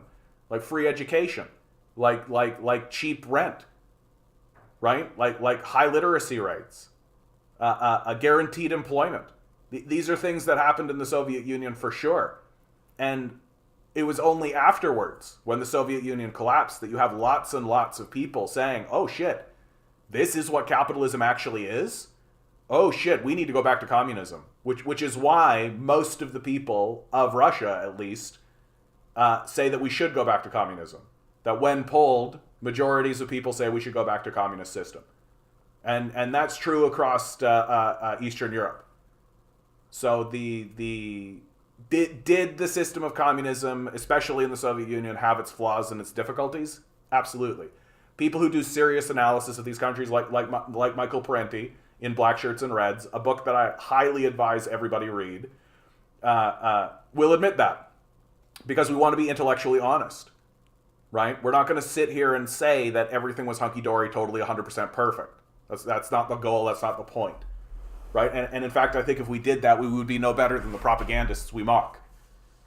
But we're not going to deny the successes as well while we do that. Like, that's what it means to be rigorous and intellectually honest, is to acknowledge the failures but acknowledge the successes. And sometimes you just need to decide. Sometimes you just need to decide how you want it to be. Would you prefer to live in a society where everyone's basic needs are taken care of? Right, but maybe things are more relaxed. Like, I don't necessarily see why this is such a problem. Why is it such a problem to live in a country that's more relaxed, where people can sort of chill out, where things aren't at this like fever pitch of like, and you're not defined by your production. Like, I don't really understand why that's such a big problem in the first place. But even if you do think it's a big problem, well, maybe you have to choose. Do you want to live in a country that doesn't have homelessness, where people have a lot of excess spending money because rents are cheap, things are relatively easy for most people, food and shelter is available for every citizen? Or do you want to live in a country where you can just lose your job and get thrown on the street and get told to fuck off and die? Like, but boy howdy, can you get a lot of cheap garbage. Boy howdy, can you get a lot of like KFC, right? You can get your chicken nuggies. But we got to pick. I know which way I go. It's why the U.S. will collapse and communism will win. What do you think about the social credit system of China? It's the same as your credit score. It's the same. It's not different.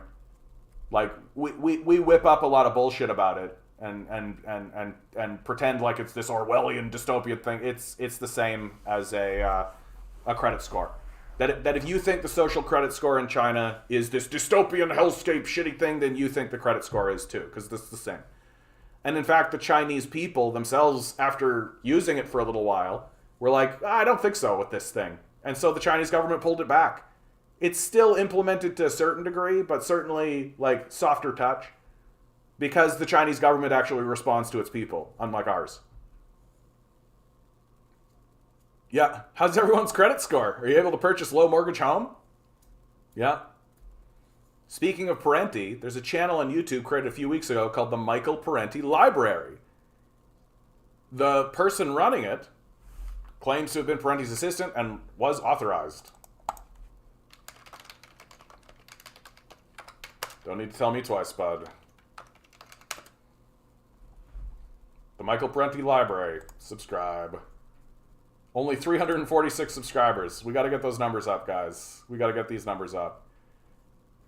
Dude, are you serious?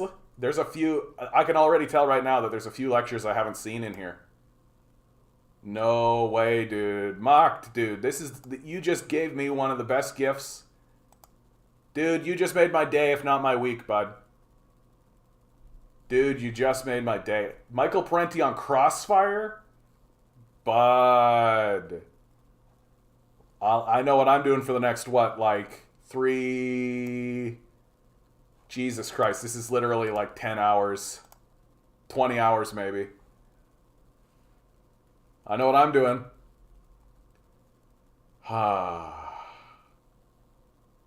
It felt good. That felt good right in my heart right there. Right there. I'm so happy that Michael Parenti is living on. Like, he's left us far too soon. He's technically still alive, but he's not mentally capable anymore. And he's such a powerful, strong voice, highly analytic.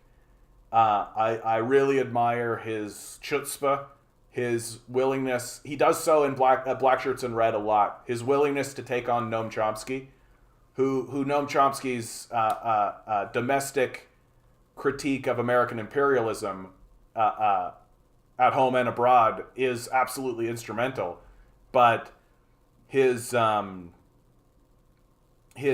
critique of communist countries is very thin and not particularly well researched, and so that's where Parenti steps in and sort of picks up and uses the same kind of standard rigorous study that Chomsky uses on his own country, but Parenti does it to Soviet countries and to communist countries.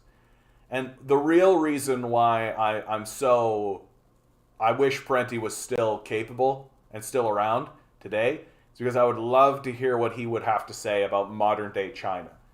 That he kind of referenced it and kind of alluded to it a couple of times in Black Shirts in Red, that he sort of viewed the market liberalization that was happening as a decline of the communist system, which I think was a common view held at that time, although he only sort of glazed decided. It wasn't a full analysis. So I would love to hear what he had to say, especially about Xi Jinping, this period of time. There's so many people who I wish George Carlin was still alive commenting on this insanity. I wish what's his name? Terence McKenna. I wish Terence McKenna was still alive. Terence McKenna would have some very fascinating and interesting things to say about the nature of reality in this moment. And I'm going to be really heartbroken when Noam Chomsky finally goes. Chomsky's been an ally the whole time and fighting the good fight the whole time. Thanks, Mocked. I really appreciate this, bud. This is a real gift. This is a real gift, bud. We need as many gifts as we can get in these dark days. Capitalism killed Kennedy. Dude, I'm not going down a Kennedy rabbit hole, dude. Wouldn't go 5 seconds without interrupting him on Crossfire. Yeah, Crossfire, what an insane show. Although it looks like it's like an older iteration of Crossfire. So it's not like Tucky. You know what I mean? It's not like Tucker Carlson.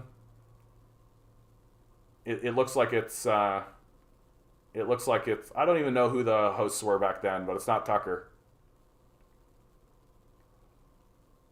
The best way to keep a prisoner from escaping is to make sure he never knows he's in prison.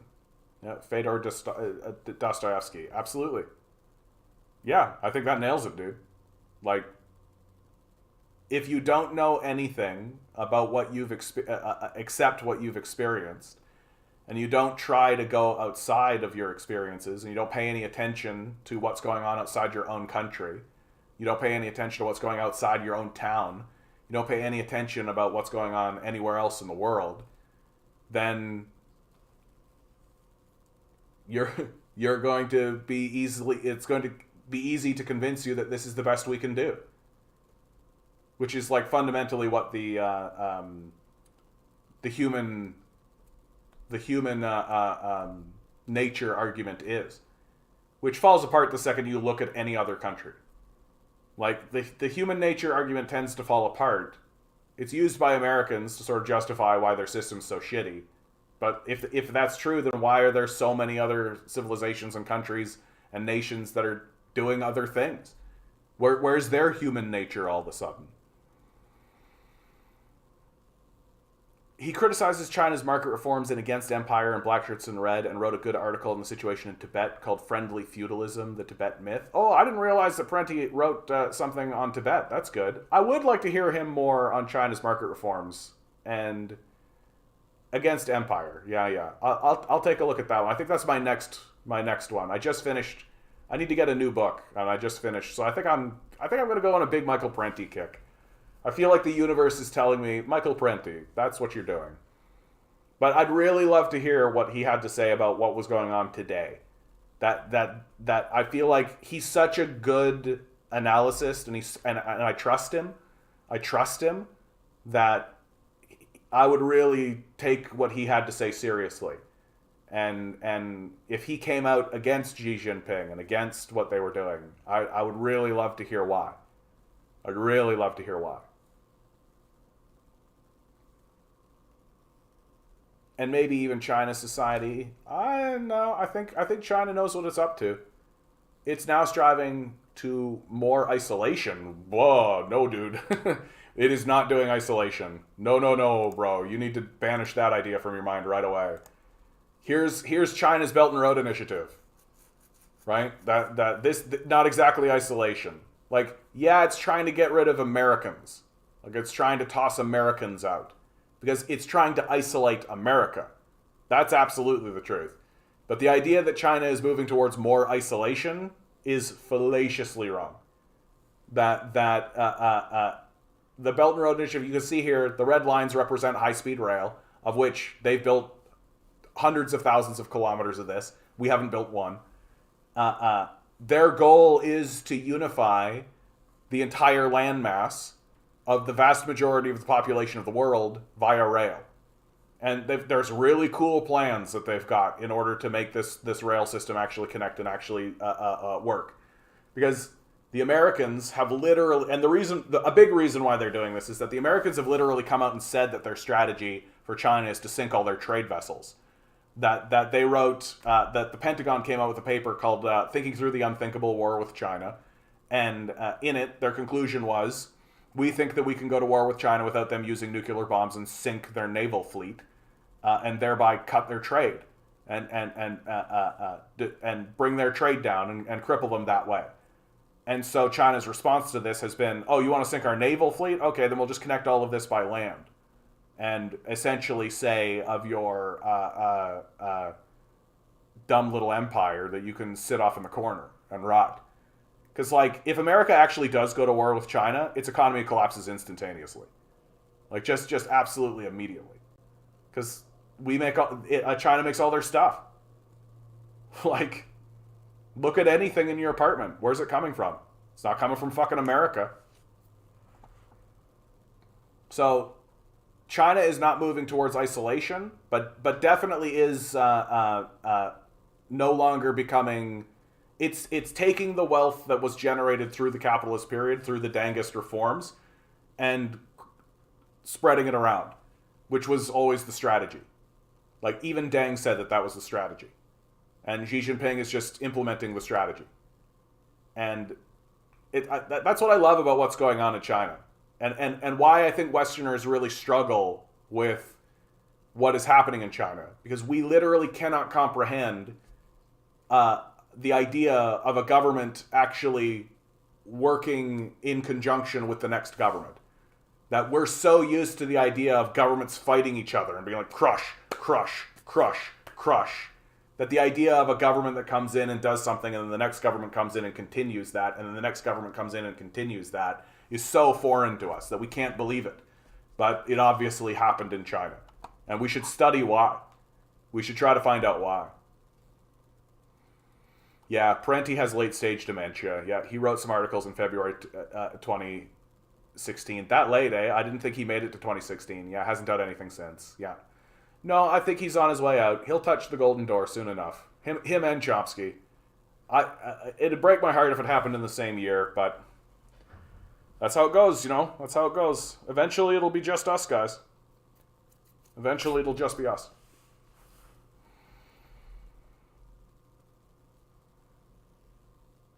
What song you talking about? This guy Michael Parenti. Yeah, still alive. Yeah, his son is Christian Parenti. Also good to listen to. I should take a look at Christian Parenti. I haven't actually. I feel like I have actually. Now that I've said it, Christian Parenti. Yeah, here's the man. Yeah, I'm going to take a look at that later. Because the Parentis, man. God bless them. God bless them. Oh, and Canadian economy, how are you going to pull off the revolution coup? The main principles of communism that eventually the people will rise up and banish capitalism, set up a socialist system. So, great question, Rax. Great question. I got to tell you, Rax, you came in here as a smarmy guy, but I feel like your questions are genuine. You're not poking, like you're not being rude. Although I can tell that you've got a wry personality. I can tell, but we got a couple of people in the chat who have a similar personality, so I don't mind. I don't actually think that we will rise up and pull off a revolution. I don't think that that's what's going to happen.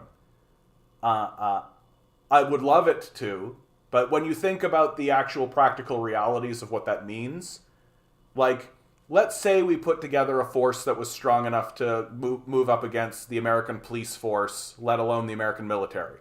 Let's say that that was possible, right? Let's just say that for some reason we have 10 million people extremely well armed and militant and trained and ready to defend themselves against the United States empire and the United States police forces, right? So that somehow we've manifested that organization out of nothing. But there it is, let's say. So even if we went to the White House, right, and take over the White House, I think it would destroy the country immediately. That Texas wouldn't go along with it, right? There would be major states that wouldn't go along with it, for sure. And it would begin a process of balkanization, and balkanization means a breaking up of a federated body, right? So it's very difficult for me to believe that anything else would happen. And so because of that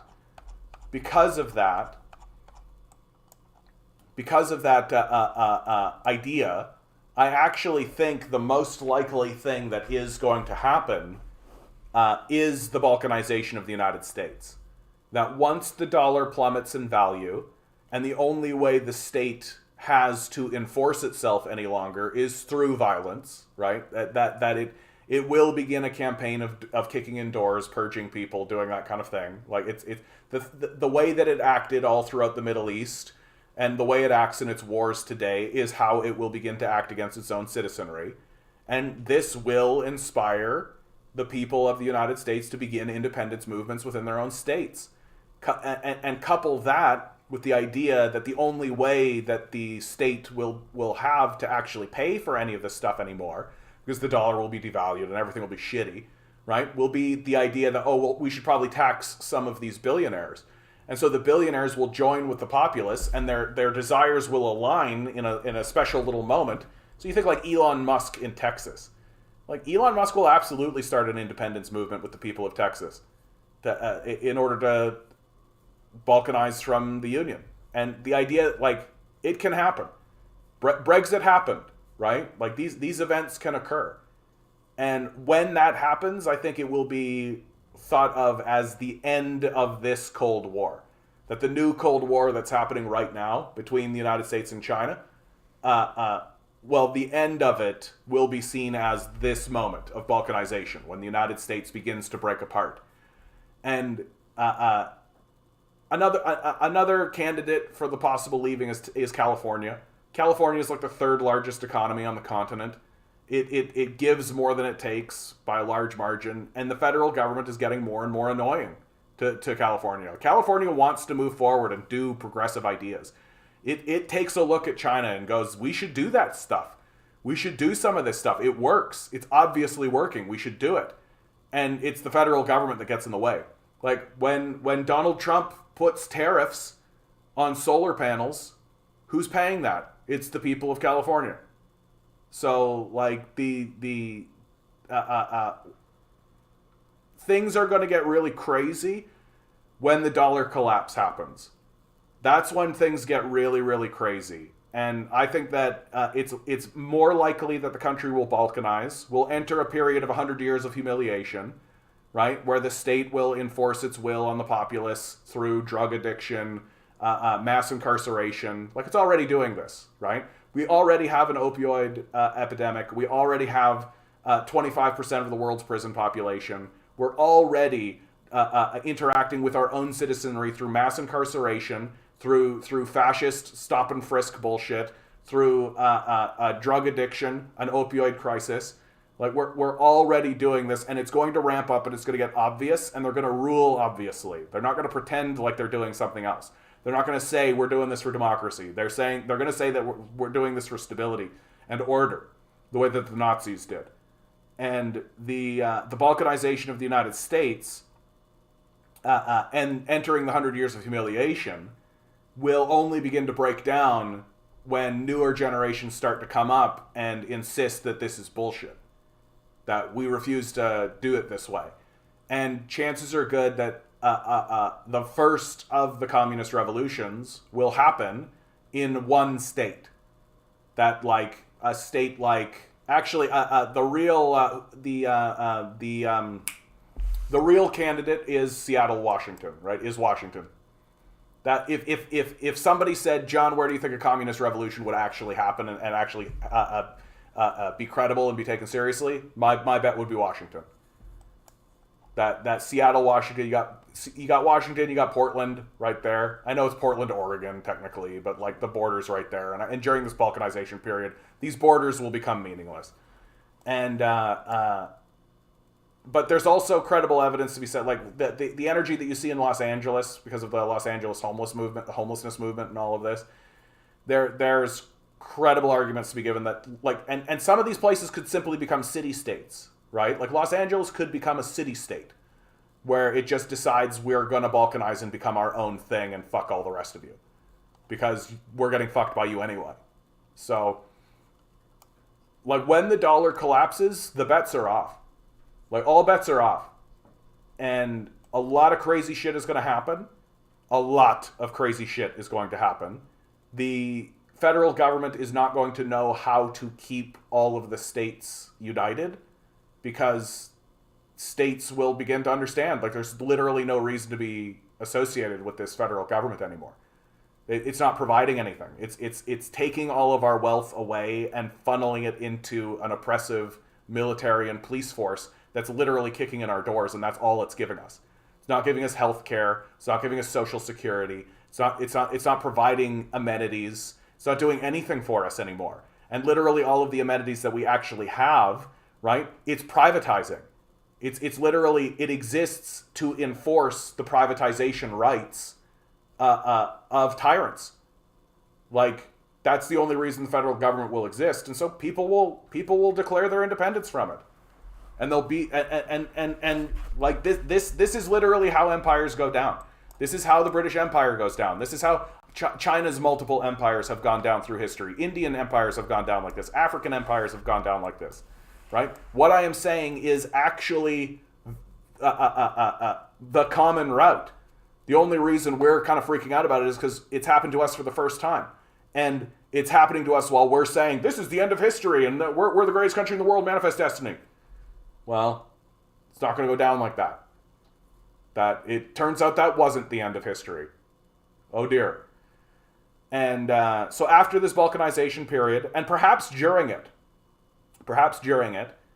you'll see enclaves of communists begin to pop up and begin to assert themselves and begin to win in certain segments, in certain places. Like, the United States is huge. The idea that the United States is going to maintain itself as a federated body eternally forever, it's not serious. It's just not serious. It doesn't, there's no precedent for it whatsoever. That the most likely thing for the United States empire is to collapse. And when the dollar devalues, all of this militarism that they're doing over here is going to immediately suck back, right? Because they're not going to be able to fund it anymore. All of their alliances and associations, such as they are immediately going to retract. You're going to get big independence movements throughout the rest of the world as they begin to throw off the shackles of American imperialism, and the Americans will collapse. Like, there's going to be a domestic crisis. And it's likely that that's going to happen after the Americans attack China over Taiwan. That's what they'll say. That we need to protect Taiwan, and Taiwan's the most protected thing. We got to go in there and make sure that American and the Taiwan people need to be free. Free Taiwan from the tyranny of China, and they're going to lose. They're going to lose pretty badly, actually. Like, sure, America has this big, enormous military, but it's spread throughout the entire globe. And it's spread pretty fucking thin. China's not spread out like that. China's right here. And China's ready to go. And is not fucking around. And knows what's coming. Like, China's not sitting there being like, maybe the Americans will be nice to us. They know what's happening. The Chinese remember the 100 years of humiliation. They remember what the Americans are capable of. They know. They remember Vietnam. They remember Cambodia, Laos, Thailand, Myanmar. They remember. They remember North Korea. They remember. They're not going into this war eyes closed. They know exactly what's coming for them. They know exactly how it's going to go. They know what the strategy is, and they're ready for it, and they're going to win. And they're going to win for one simple reason. There's 1.4 billion of them. There's 300 million of them. These people are training themselves to fight to an individual. These people are burger eaters that play video games all day.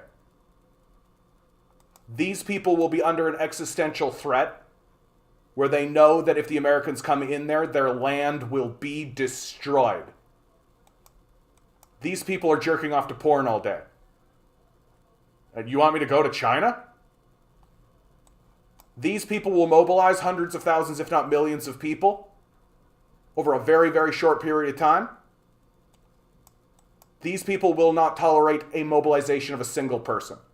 We will not tolerate a draft. A war against China is a failure from the start. They're going to do it anyway.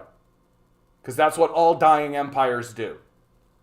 All dying empires do reckless militarism, what's called micro-militarism, in order to try to seize lost prestige, glory, or land. And they always lose. Because their actions are not being done rationally. And the Americans are beyond rational at this point. Like they're psychos. Like they are incapable of thinking clearly. That they're just foaming at the mouth, eyes blazing red, kill, kill, kill, kill, kill. Who can we kill next? Where can we shed blood next? And they're making huge geopolitical blunders. Massive, enormous, huge scale geopolitical blunders. And they're going to pay for it.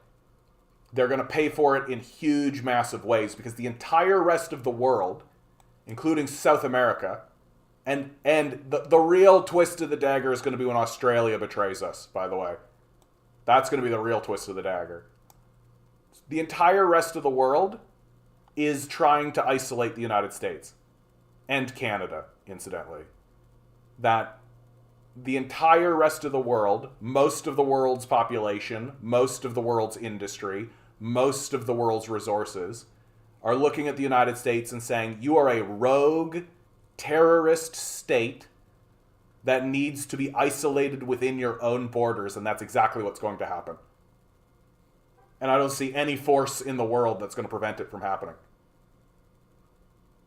And when the United States is isolated from the entire rest of the world, which isn't going to trade with it, isn't going to give them the solar panels they need, isn't going to give them the stuff that they need, the United States will collapse into an internal war. Like, tell me I'm wrong.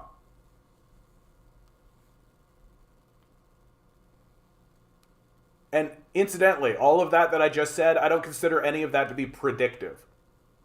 Like, I'm not looking into the future and seeing the sky, the signs.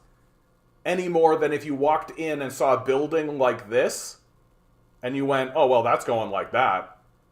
Well, that's not predictive. That's just building stands up, building goes like this, building falls over. That's just stating the obvious.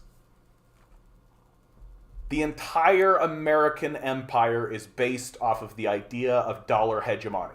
That the entire rest of the world must trade on the United States dollar, and that is enforced through military force by the United States military. And they're losing the capacity to enforce it. China, Saudi Arabia, Iran, Russia, Brazil, African nations are all beginning to trade off the dollar. And so they're going to trade resources with one another, and they're all going to turn to the United States, and they're all going to say, what is it that you actually make? What is it that you actually do? And the United States' response to that will be, we bomb you. And the people of the world are going to go, yeah, we're not interested in that. And the dollar will plummet. Like, you're not going to get basic goods. Like, take a look at all the shit that you've got. Take a look at all the shit you've got and see how it says made in China. Take a look at your iPhones. Take a look at your laptops. Take a look at your computers. Where are those all made? Oh shit, it's China. Or Vietnam. Southeast Asia. All of that is going to stop. And it's going to stop like that.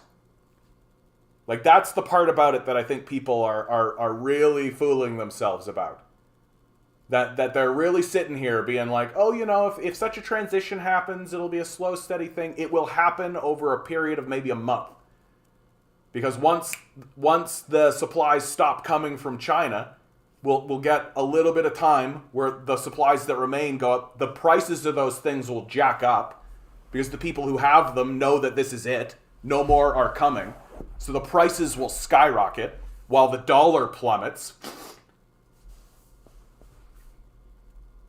You're not going to be able to get shit. Like coffee. You might not be able to get coffee. Right? Really fucking think about how much you actually rely on goods from the rest of the world. You're not going to be able to get any of that shit when we go to war with China. And we will, because we're stupid. We're deeply, deeply committed to our own ignorance and stupidity. We're proud of how stupid we are.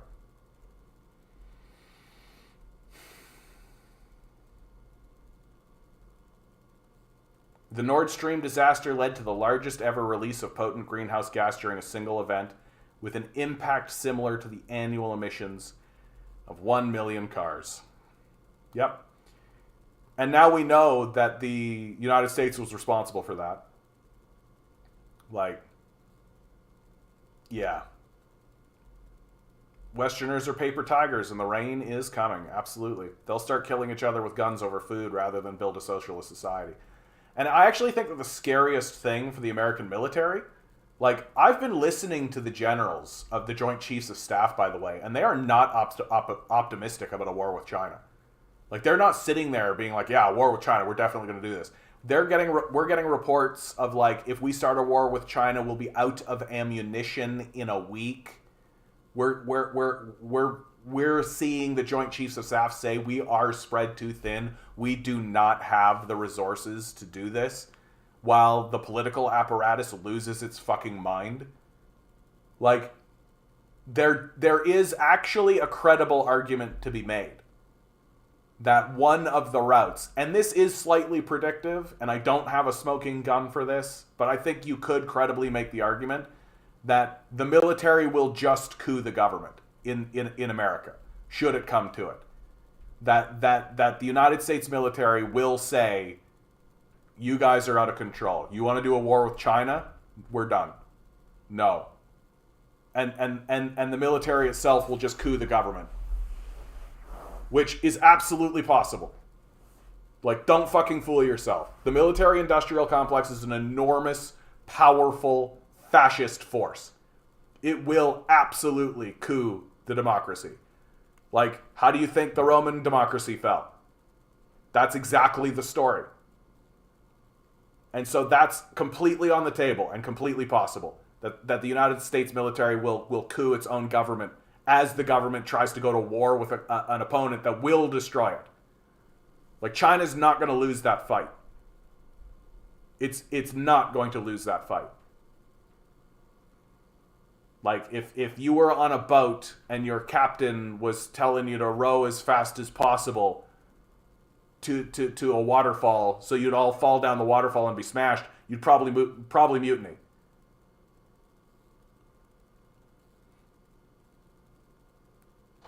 But, and I'd like to restate this, the idea of a military coup in the United States, that is a bit... I don't have the smoking gun. I don't have somebody talking about that.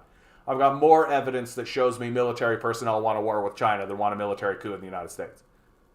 So, that's a bit theory crafty. But there's historical precedent for it.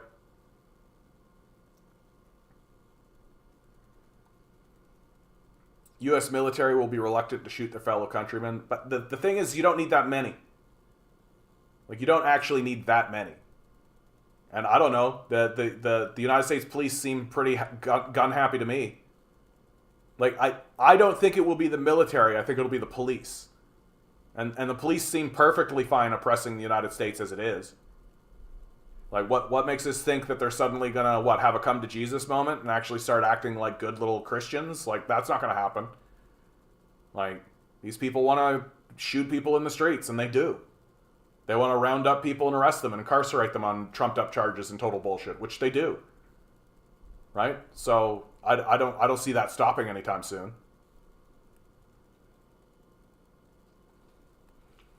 Yeah, but John, they won't get directly involved. The battleground will be Japan, Taiwan, maybe South Korea.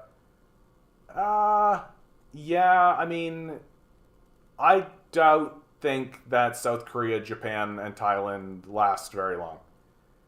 Like where are the resources coming from for this, man? Like, the United States just can't... It's not going to win that conflict. Just how it's not winning the conflict in Ukraine. Just how it's being rolled over in Ukraine.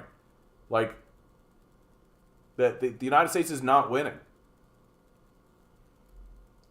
Very interesting. Would the USA keep to itself more after a coup? I mean, if you listen to the war hawks who are against these wars, like people who are still pro-war but they're against these wars, that's more or less what they're saying.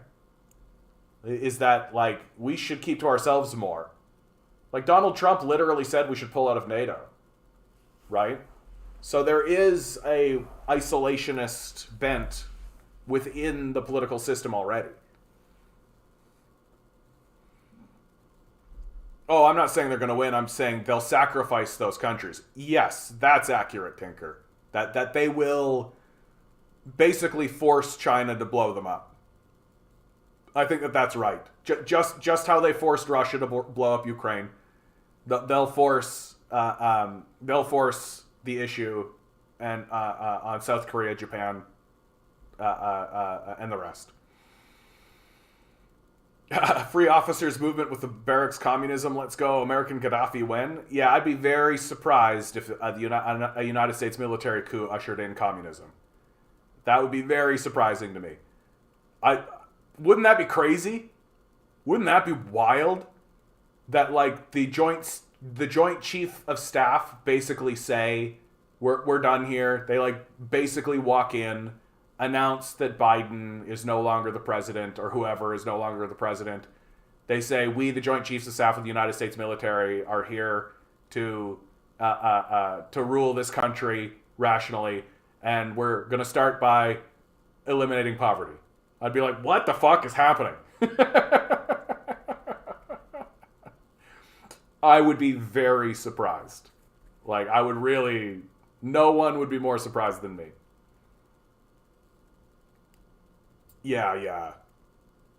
But that is the truth. Like, America is perfectly happy destroying countries in order to try to maintain its own power and prestige. And those countries, South Korea, Japan, and you said the other one.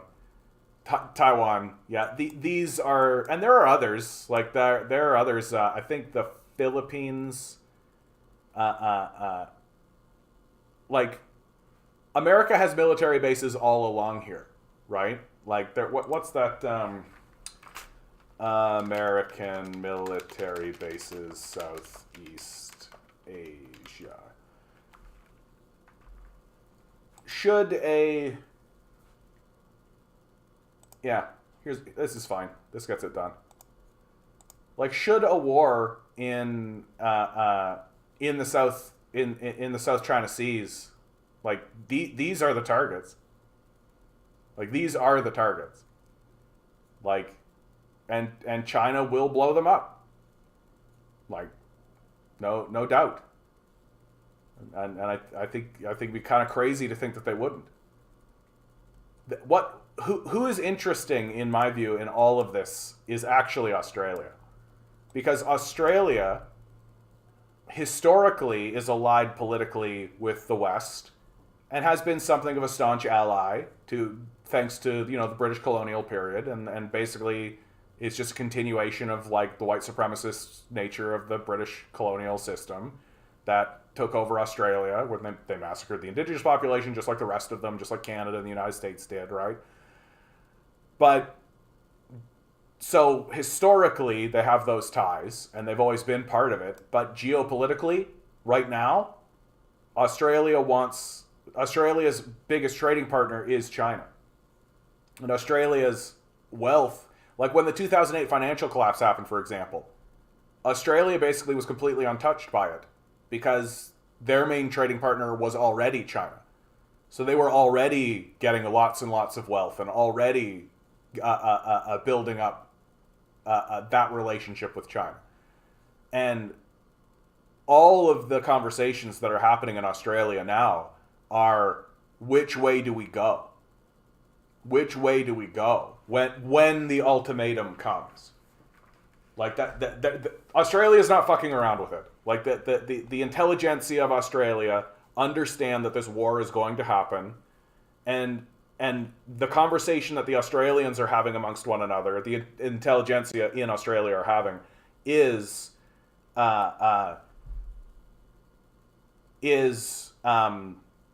which way are we going to go? And they have floated out the idea. I remember I listened to a great conversation between John Mearsheimer and some Australian professors. And the Australian professors floated out the idea of like, well, Australia could continue trade with both and could try to get relations with both and sort of have that kind of thing and remain neutral was what they floated out. Remain neutral. And John Mearsheimer just looked at him and said, the United States is not going to tolerate that. The United States is going to say, pick a side. And if you don't, then we will consider you an enemy. And like that, flatly. And that, I think, is absolutely the truth. And I actually do think that the most likely place, because you're dealing with their money, right? You're dealing with Australia's money, its wealth, and its position moving into the future. And I think that if Australia could hold against the Chinese in a war,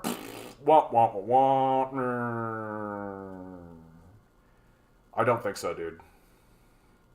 Like, not that the Chinese are actually interested in a war with Australia.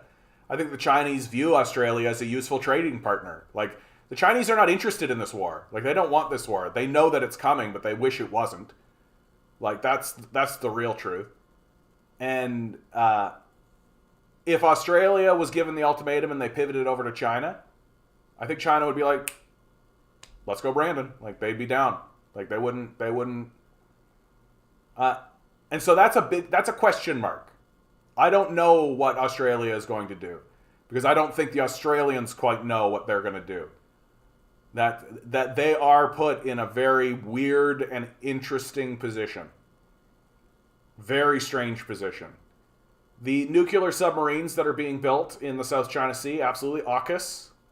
They're going to come into play probably in the mid 2030, right around there. I think that's just dick waving. So you've got nuclear submarines. Okay? So you're going to annihilate all life on the planet. Great. Like, Chinese are led by a... yeah, okay. Bye-bye, bud. We just don't need... we don't need overt racism in the chat. Straight up. Like, we don't need overt anti-Chinese racism in the chat, bud. That's pretty disgusting, pretty disgraceful. Get the fuck out of here. Bye-bye. Like, just gross. Just gross. I'm sorry that I read it, honestly. I shouldn't have read it. No, it's just kids. Right? It's just dumb kid shit. Like, grow up. Just absolutely disgusting. Because the big problem with that kind of childish rhetoric is, like, there are Chinese people living in Canada and the United States, right? And they'll get rounded up. Like we did during World War I and II. Like, we're going to do it again. Like, we have a long history of it. That when a war breaks out with these people, we're gonna sequester Chinese citizens, like ethnic Chinese people in Canada. For sure we will. And the United States, for sure we will. Like we've done before. You know? Yep, some were getting attacked because of COVID. Yep. And like every time, and it's there's like a pattern to it. Every time that China anti-China rhetoric ramps up in the United States and Canada, so too does hate crimes against Chinese people. Like it's like a 1-for-1 correlation. And like, if we start a war up with this ridiculous nonsense that comes out of the mouth of these baby men, like, they're not gonna like be like, yeah, we definitely should leave the Chinese people in our own country alone. Like, that's not what's gonna happen. So it's just very discouraging to see that kind of dead brain stuff. I don't think anyone will use nukes. They will kill the self also and benefit nothing, says Dustin Edwards. Yeah, that's the question, isn't it, Dustin? That's the question, right? Like the theory of mutually assured destruction is what it's called. And the theory of mutually assured destruction sort of like, it relies on the concept that all players will remain rational. I think that's sort of the fatal flaw of this idea. That it sort of says that there will not be like an overt, crazed, like literally occult death cult that gets a hold of some of these nuclear bombs. Like, and we are seeing in the United States, like, and I say it again and again and again, I talk about it pretty openly, like what we are seeing now is a death cult. The way that our country is operating and the way that we are acting is as a death cult. That we are literally spewing this kind of poison into the atmosphere and remaining quiet about it, covering it up, bailing out the rich, letting the poor die. Like, the people of East Palestine are being sacrificed. This is a sacrifice. That's what this is. Like, this is a ritualistic sacrifice. And the people who are willing to do that kind of stuff to their own citizens will likely continue this idea should there be a threat large enough to their power or perhaps their lives. Right? That's the big question. Like, if China, Russia, America become threatened existentially, will they use nuclear bombs? If you push somebody into a corner and give them no other option, they might. Like, that's kind of what America is talking about, right? Like, that's what America is kind of doing with this whole Ukraine thing, with this whole Taiwan thing. It's like, yeah, we're going to go in there and we're going to really put it to the Chinese and push them against them and what, force them to use a nuke? Like, the game that the Americans are playing is extremely, extremely dangerous. And more, as you look at it, it's very, very difficult to believe anything other than these guys are a death cult.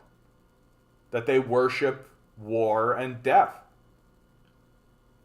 And dropping a nuclear bomb will just be the cherry on the cake for these guys, I think. So I'm not as optimistic as you are. Because I don't think that the people who are in power are rational anymore. I think that they're child rapists. The Jeffrey Epstein story is showing that to be the case. I think that at the very least, the people who are in power understand that the people around them are child rapists and pedophiles, and they just continue working with them without actually attempting to pursue, anything with that. We have a Central Intelligence Agency, which is a rogue terrorist organization that literally keeps trying to torture people. Right? Yep, they worship shareholder value too. But shareholder value for themselves. Right? They think they can win. Absolutely, Major. Absolutely. Yeah, some U.S. think tank people have talked about winning nuclear war. Yeah, exactly. And this seems like a good time to talk about the trifecta of the unholy trinity of the capitalist death cult, which is the worship of money, the worship of individualism, the worship of the self, and the worship of ignorance. That this trifecta is going to lead to a major conflagration that could possibly include nuclear war. That Lockheed Martin and these weapons manufacturers will come to think that, oh, well, we can make money off of it. Money. That's all that matters, money. For us. That's all that matters. So the worship of money. And then it's money for us, right? And as long as we're secure in our Jeffrey Epstein pedophile islands and in our bunkers underneath mountains that we've already bought and purchased, as long as we've already got that secured for ourselves, the worship of the self, then that's fine. And this entire concept and this entire idea is so fucking stupid on the face of it that it's got to be called the worship of stupidity. Because your idea to escape a nuclear conflagration that you're doing for money, for yourself, is to bury yourself under a mountain? Yeah, I can't think of a better punishment for these psychos. They'll either be ripped apart by their own people or go mad in isolation. Perfect. Mark my words, if you can get Russia to believe that Russia won't exist for whatever reason, they would have no reason to not take the West with it. Yep. That's sort of the argument, right? Beto says, I had a wise old Chinese friend say China will trade 100 Chinese soldiers to one U.S. soldier, and he was saying this back in the 90s. Well, and I mean, they probably, yeah. Like, if it comes to, the Chinese know what the Chinese understand what the 100 years of humiliation was like. Right? Like, it's part of their education system. It's part of their, they've got museums to it. Like, people know about it. It's not like here in America where we try to scrub out our history. Where, CRT needs to be eliminated from our schools and all that kind of stuff. No, it's not like that. In China, they're like, here's the 100 years of humiliation. This is what happened. This is what the United States has planned for us. Yeah, they'll fight to the last man. Because it would be better to die in a war in the hopes that that doesn't happen than to live in the world having not died in it. I think I said that pretty stupidly, but I think the point came across. I wouldn't want to live in the world that the American imperialists have planned, and I would be willing to die to prevent it. Russia is the real danger for nuclear war, not China. Russia just moved ships with tactical nukes to the Baltics, first time in 30 years. Yeah, Russia has been openly saying, in their media, they've been having very serious conversations. High-level officials and military personnel have been going on news broadcasts and have been having conversations about, I think the one thing I saw that was very, eye-opening was some of these guys were saying, so the Germans and the Americans are sending tanks over. Well, why are we waiting for those tanks to get to Ukraine before we bomb them? In fact, why are we waiting for those tanks to leave the factory? Why don't we bomb the factory in Germany? Why are we waiting? Those are the questions that they're talking about. And they're doing so openly in their media for the public to see and hear and engage with. Like, the Russians are not fucking around with this. They are having very grown-up conversations, talking to each other like adults in non-flippant ways. Right?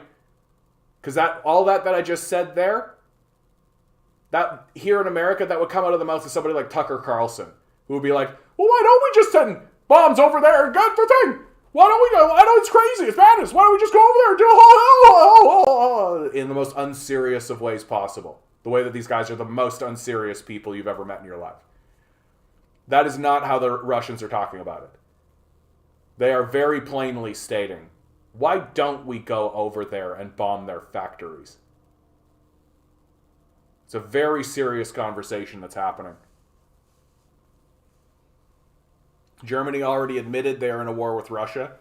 Yeah, with that one lady's Freudian slip. Yep. There was a minister who and I think it was a Freudian slip, but I think it said a lot. And it didn't pass the Russians by. The Russians didn't just go, oh yeah. Like, they grabbed that. Because, hey, did you know that Russia has a long history of war with Germany? Did you guys know about World War II, where Germany sent over millions of German troops to massacre 22 million Russians? You know about that war that Germany did against Russia? And now Germany is saying right now that Germany is at war with Russia? Did you get that? Like, the Russians have a long history of fighting Nazis. They know how to do it, and they win every time.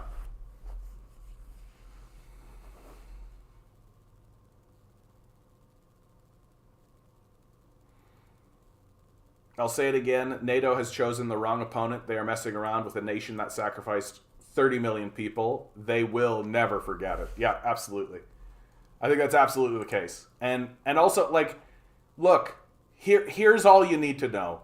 I've said it over and over and over and over again, and I'll say it over and over and over again. I'll say it to you people on TikTok. I hope you're all doing well. If I suddenly blink out TikTok, it's because my phone died. I love each and every one of you. God bless you. I hope you're doing well. If you want to actually talk to me, just come over to YouTube. It's in the description. Keep up the good fight, those of you who are keeping up the good fight. And if you're a capitalist, maybe quit it. Like, grow up. I don't know what to tell you. So, right. Here's the only thing you need to know. Russia is mobilizing hundreds of thousands of men to fight in Ukraine. A draft. It's drafting hundreds of thousands of men, and there's all the kerfuffle that you expect with a draft, but those men are going. Right? Those men are showing up. And of course, we're all throwing shade and being like, oh, they're green and untrained and all kinds of stuff. Yeah, but they're bodies that are there. The Ukrainian military is depleted. It's not mobilizing anybody. The people who have been mobilized have been mobilized. They're not getting any more. How many troops are coming out of NATO? How many NATO troops are you seeing? Are you seeing 300,000 NATO troops? Are you seeing 300,000 American citizens? And if push comes to shove, they'll mobilize another 300,000, the Russians will. Like, that's the story. That's the whole story. That Russia is willing to mobilize manpower, and that manpower is willing to come.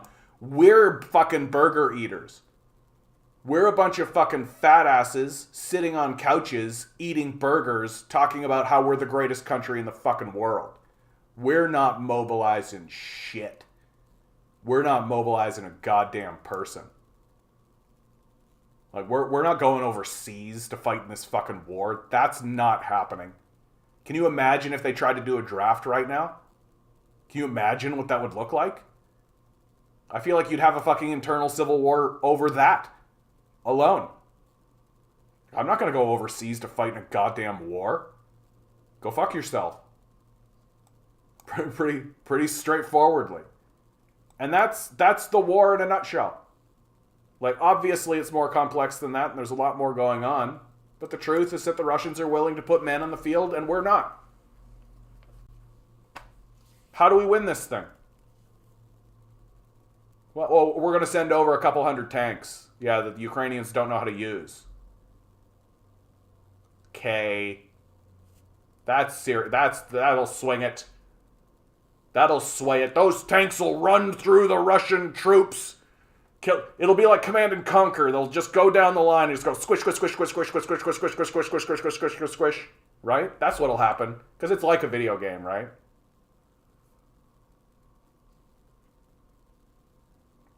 During the SB, my 10-year-old quipped, "Boy, the military sure is desperate." I think everybody's pretty desperate right now, dude. I think there's a lot of desperation is in the air. Like, the Americans have really fucking blundered into this. And they did so because of short-term gain. They had an idea. And honestly, like, of the massive fuck-ups that the Americans have done over the last 50 years, excluding Russia from NATO is going to be seen as one of the big ones. Like, they could have just let Russia into NATO. Right? I think it was like 2010. Putin applied for NATO, and they rejected him. And that was it. That was the moment that Russia was like, okay, we're done here. Because the whole theory, the whole idea of why Russia pivoted away from its communist principles, why it pivoted away from the Soviet Union.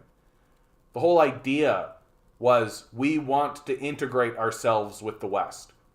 And we're never going to be able to integrate ourselves with the West if we keep this communist moniker and keep pursuing ideas that run counter to Western capital. And so they did away with it and started to work with Western capitalists in the hopes that they would be able to integrate their system and hopefully prevent the West from invading them again.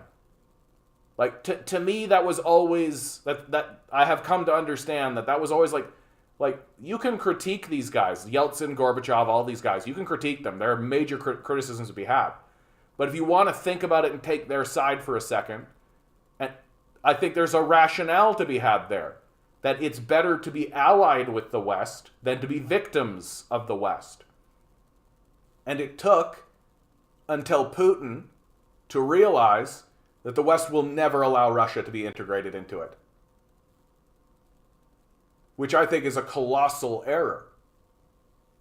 Like, imagine the world today if Russia was integrated into NATO. Be a different world. Be a different world. Yeah, Kiev has started conscripting 16-year-olds. Yeah, no, they are screwed. And the big question on everybody's minds, is, are the Russians going to push towards Kiev? Are they going to do it? And we don't know. It's as simple as that. We don't know. Like, the Russians seem to be advancing slowly, but is that just to shore up their own line and shore up their own defenses, or do they actually have a plan to push into Kiev? Which, incidentally, I think is it's the only thing that I think it's the only way for the Russians to actually end this war. That's the sad reality. That the Americans are obviously not capable of diplomacy. That they don't know how to do diplomacy. That's what's actually going on. It's not that the Americans are trying to do diplomacy and it's not working. It's that they don't even understand that diplomacy is necessary. And then if they did understand that diplomacy was necessary, they don't know how to do it. Like, because they've never done that. American diplomacy is basically go in there, blow the place up, and give them their terms. That's American gunboat diplomacy, right? Like,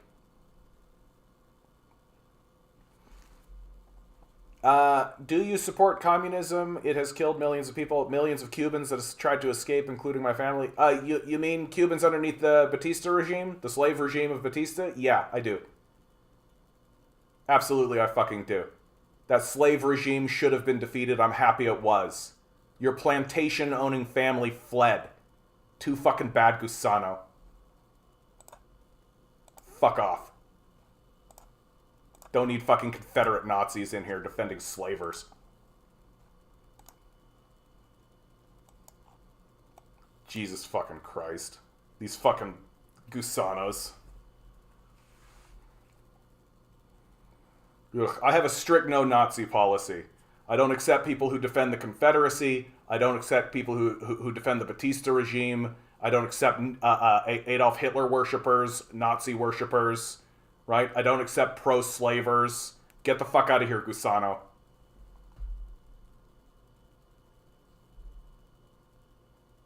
Ugh.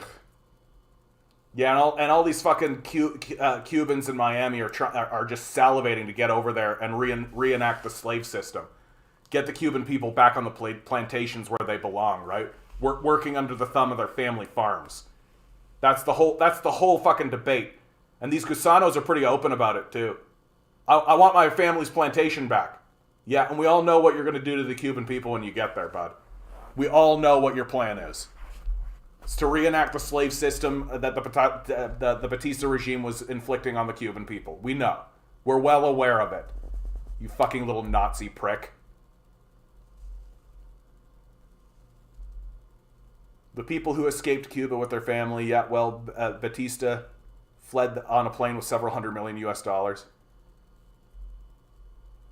Yeah, I mean, look, no Nazis. Straight up, no slavers, no Nazis. Pretty straightforward shit. Like, I'm cool with people coming in here and asking questions and, like, being respectful and being like, hey, what do you think about this? And I'm cool with even interacting with the guys who come in here and fill up our bingo card, right? Which is looking pretty thin, actually. I was hoping we'd get a bingo. Right? Oh, well. Oh, well. There's always next time. There's always next time. But if you're going to come in here and defend, like, overt slavery and Nazism the way that this fucking Gusano does, no, you're out. Like, I'm not interested in platforming Nazis. So I don't just talk to random people on TikTok. Way too many fucking Nazis on TikTok, dude. There's one guy on TikTok right now that keeps popping up on my feed. He literally has the Adolf Hitler haircut and the mustache, except it's dyed like a rainbow thing. So he's like literally like, I know, Rainbow Hitler. It's just like Nazis all over the place, man. Oh yeah, dude. This was, I don't know if this was your idea, dude, but this was Command Genius. Command Genius, you put this in the Discord, and I thought to myself, that's a fucking great idea. What a great idea. We should do this. And I'm here for it, dude. I need people to come in here and be like, dude, I'm so looking forward to the day we get a bingo. For real. Yeah, no Nazis policy. Are you kidding me? Fuck. No Nazis in chat, no Nazis in life. Nazis have no rights. No Nazis. Dustin, I'm in the army. I'm sorry to hear that, Dustin. Hope you get out of there as fast as possible. Are you in training? Or are you going? Have you done a tour?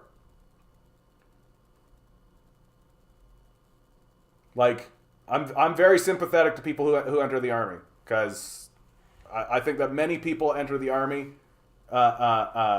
believing it'll be one thing and then discover later on that it is another, and that they get taken in by a system of propaganda. Which I'm not trying to say that you're dumb, Dustin, but no means at all. It's a massive system of propaganda, like fucking Top Gun movies and Marvel movies and shit. It's a multi-billion-dollar thing to propagandize people into thinking that joining the military is a good idea.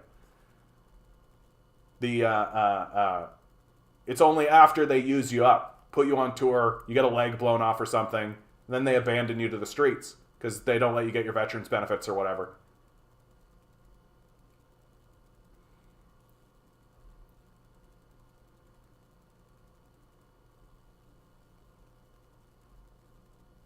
Yeah. And look at Z. I mean, you are kind of cutting to the heart of it, dude. Like, people in the military go overseas and they kill a bunch of brown people for fucking nothing. Right?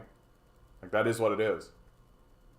That like, you're going over there to kill a bunch of people you don't know. For what? Some oil baron? To get a cobalt mine, I guess? On behalf of, like, Elon Musk or something? Like, Leon, Nazis aren't people. They give up their personhood the moment they declare themselves separate and superior to others. I mean, like, I keep hearing, like, the paradox of tolerance, which I don't think actually is a thing. Like, the paradox of tolerance is that we shouldn't tolerate the intolerant. No, I just think Nazis are, like, the entire idea of a legal system is that its laws are universal. You pass a law, it applies to everybody. And Nazis stand up and say the law should not apply to this small group. And so you just say, oh, okay, you don't want laws to apply to small groups, so the small group we choose is you, the Nazis. There you go. So there's no paradox. You're just fulfilling the wishes of the Nazis. You're just, instead of it being Jews, it's Nazis. That's all. Santora, my friend Patrick went from peak athlete to unable to even run a few yards without his brain damage, and ear damage makes him suffer vertigo so bad he hits the ground. Ooh. Dude, man. And the state that a lot of these recruits find themselves in. Like, if you're a kid that's living in a region that's just been completely abandoned, you don't have many outs. And people look at military service and think to themselves, oh yeah, I could go to the military, right? Do a tour or whatever. They're saying they're going to pay for my schooling. They're saying they're going to pay for my education. They're saying they're going to do this, that, and the other thing. Right? Yeah, okay. Sure, I saw Top Gun. I played Call of Duty. Right? Yeah, okay, let's go over there and we're going to protect the United States interests, right? Spread liberty and democracy and all that. You get over there and you realize pretty quickly that you're not protecting nothing, right? You're over there to shoot some brown people to make sure that an oil well gets protected. So some oil baron an oil magnate can have it instead of the people that actually live there. Right? You're essentially just it's Snidely Butler's war is a racket. Snidely Butler's war is a racket.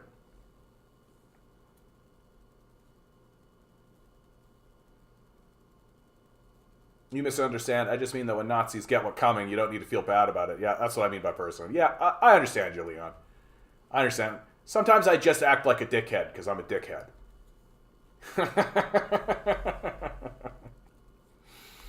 Look at Z. I love to refer to the U.S. military as the Weimarked conversations, the Canadian military too. I mean, that's how they're acting on the world stage. Like, that's how they're acting. River, yeah, the USA and other bourgeois ruling classes push us to imperialize and only protect their bourgeois interests. Absolutely, River. Absolutely. You came in with that comment like a rushing river. Huh? How you like that? I did it. I interacted your name into it.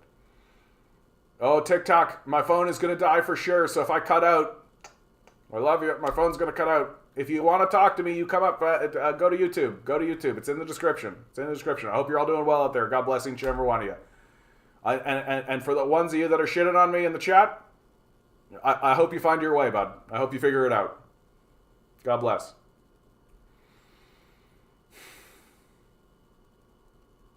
Man. I talked earlier about the chakra system, and thank you for those in the chat who pushed me towards doing that, because that was really helpful for me. And the big realization thing for me, and I hope I hang on to it for a while, is to begin speaking more with love. And I know that I don't do a very good job of that. And I need to do a better job of that. And I need to work on that. And let my heart do the speaking. Let my heart do the speaking. And I think one of the things that I just realized just in this moment, linking it to that idea, is that the people who are still supporting capitalism are lost. That they're not evil. They're just so bewildered and confused. The US people are the most highly propagandized people in the world, and I think that's absolutely true. That they are the victims of a massive, enormous propaganda system. Like, the CIA is an enormously powerful propaganda network that we know, because of the Church Commission, attempts to control people with mind control. We know that they try to do this.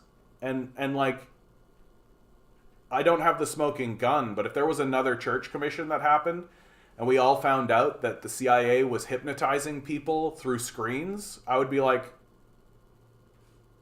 yeah, absolutely. I wouldn't resist that for a second. I wouldn't be one of those people who'd be like, what? That seems like some sci-fi crazy shit. What are you talking about? I literally would be like, of course they are. Absolutely. Where's the document? Give it to me. Here you go. And I would immediately start spreading it around. I wouldn't have any resistance to that idea whatsoever. And like, if I had the smoking gun, I would basically talk about it all the time. And the people who would come in here and talk about how good capitalism are, or the pro-capitalist people, I literally would bring it up immediately. And just be like, bro, like, you're being hypnotized by your phone. Like, you got to turn that shit off. The CIA's got you. Like, it's got you, dude. Like, are you using an app that flickers at you ever so often? Is there something going on where it's like, do you ever lose time? Do you ever find yourself sitting on the bus, looking at your phone, and then suddenly you're like, oh, my stop. Right? You ever lose time when you're looking at your phone? Think about it. The CIA definitely wants to do it to you. The Church Commission alone. What we know about MK Ultra alone. Like, if you think the CIA is not trying to hypnotize you through these fucking phones, you're a dupe.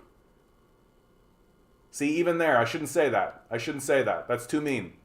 I should speak with love. Like, if you think the CIA is not trying to do it, then I think that you're misinformed and lost. That you're not taking the threat seriously. Because the CIA is a massive terrorist organization. The largest, most well-funded terrorist organization. And the tools they have at their disposal today, Goebbels would absolutely salivate to have access to. Goebbels would be using that shit. He would be doing mind control tech. He would be doing all of that shit. And if you think otherwise, you are fooling yourself. You are fooling yourself. And the CIA, I mean, for God's sakes, what we know about MK Ultra alone. Like, and if you don't know about MK Ultra, it's literally was revealed with the Church Commission in the 70s, where the CIA was using psychedelic drugs, amongst other systems, in order to try to mind control people. And you're telling me they're not interested in doing that with technology in the phones? I think you're kind of Looney Tunes, dude. I think you're just not paying attention. Or you've just literally been hypnotized. and the idea is in your brain so that when you hear it, you just go, no, the CIA would never do that thing they've already done once. Yeah, I feel bad when people become Nazis. Yeah, it's the road is paved for them. The road is paved. River says, I once had a teacher who defended Nazism and allowed it to be open, but hated me for defending communism and socialism. Yeah, that is no longer a teacher. That person has nothing valuable to teach you. You can safely ignore everything that comes out of their mouth. Jade says, seems 1% of politicians are mostly sociopath because they do their best in current system. All they do is lie and manipulate and people trust them for some reason. Like, what? Yep. Well, like, and again, it's worthwhile saying that it's the system that's the problem. Like, the system rewards psychopathic and sociopathic behavior. And so the people who have climbed to the top of it, to the top of the meritocracy, are psychopaths and sociopaths. Because that's what gets rewarded in the system. And if you were to clear out the psychopaths and sociopaths from the top, they would be replaced by another group of psychopaths and sociopaths, because that's what the system rewards. So Marxists are not trying to say we should clear these guys out exclusively. We are saying that we should clear these guys out and change the system. I was about to say reform the system, but that's wrong. Change the system. And disincentivize the rise of psychopaths as they exist in our society. Yeah, that reminds me of Project MK Ultra and how people don't know about it. Yeah, MK Ultra, man. That should be like high school shit. That's what we should be learning in high school. I have a degree in theater, and I say we shouldn't be teaching fucking Shakespeare in high school. What we should be teaching in high school is MK Ultra, and the history of the CIA.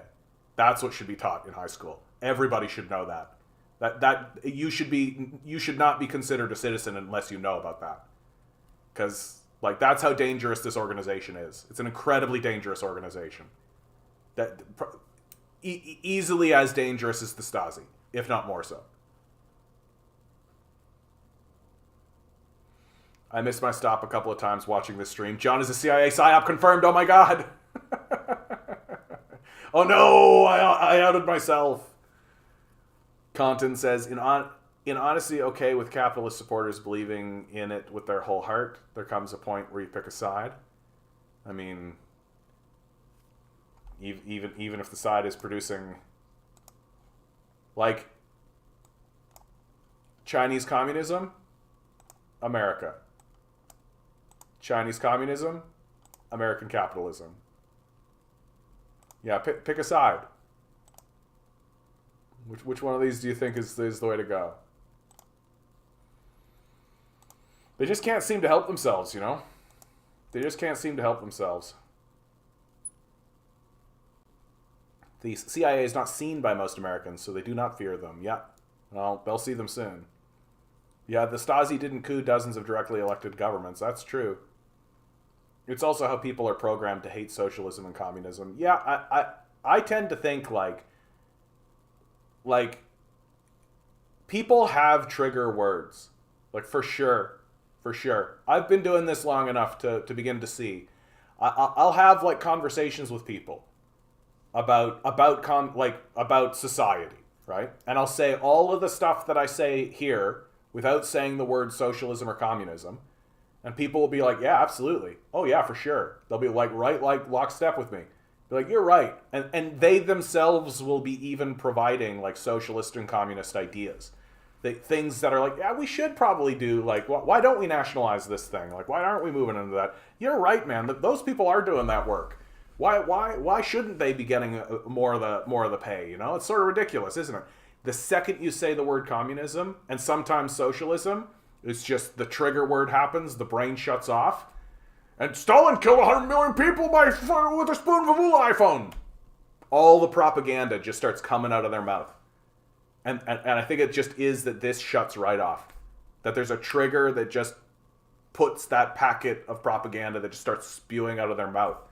Which is why I actually think that this is so important. Because it really is like, we know what it is.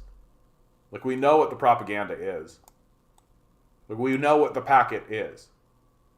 Like, we've seen it. We've heard it. You know?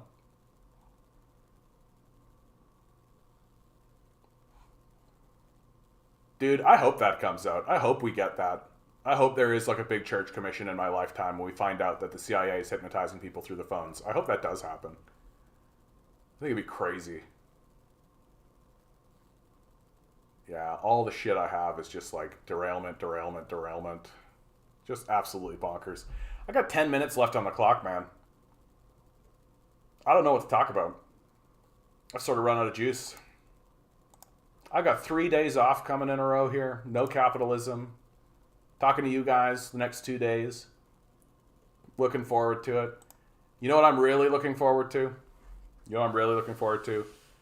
The Diablo 2 ladder season resets on Thursday. 5 o'clock, or 8 o'clock rather, my time.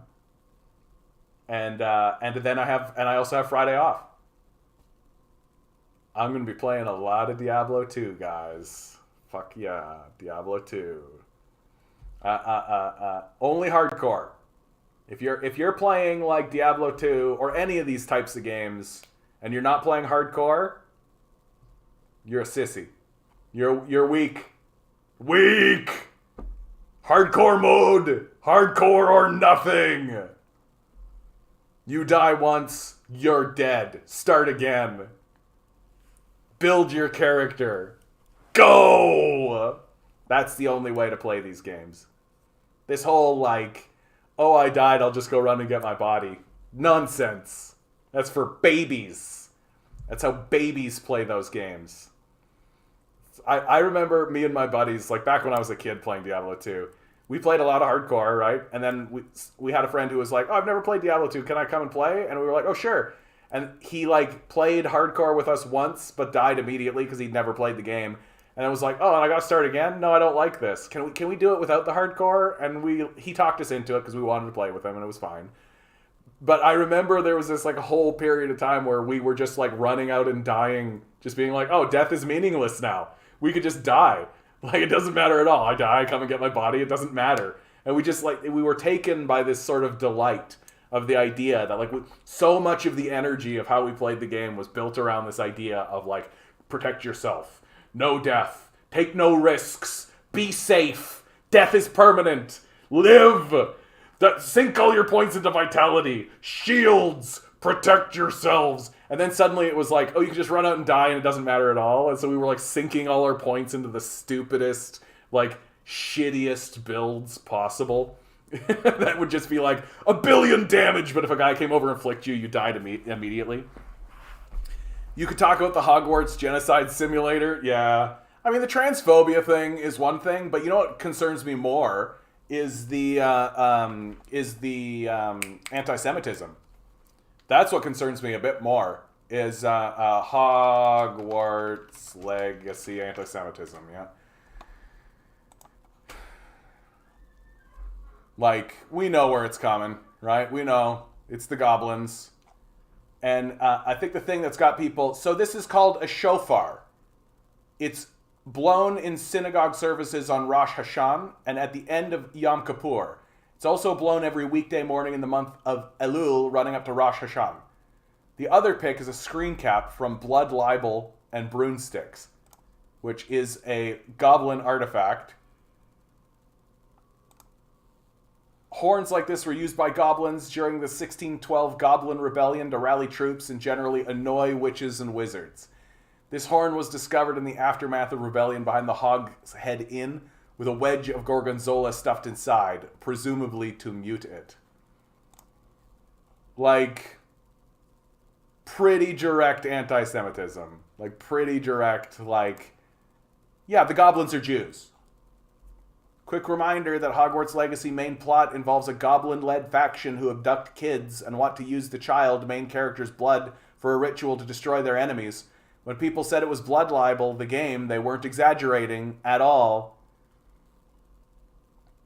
Okay, there's literally a Star of David on the floor of Gringotts, the bank run by the goblins.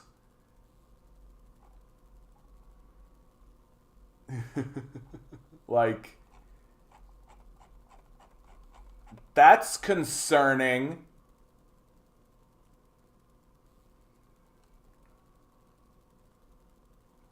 Did they announce the Elden Ring DLC? DLC. Let's go, Brandon. Let's go, Brandon.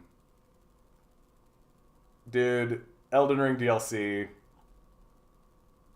What have we heard? You know what, dude? I bet it's nothing. I bet we have, like, the title. No, there goes TikTok. That's fine.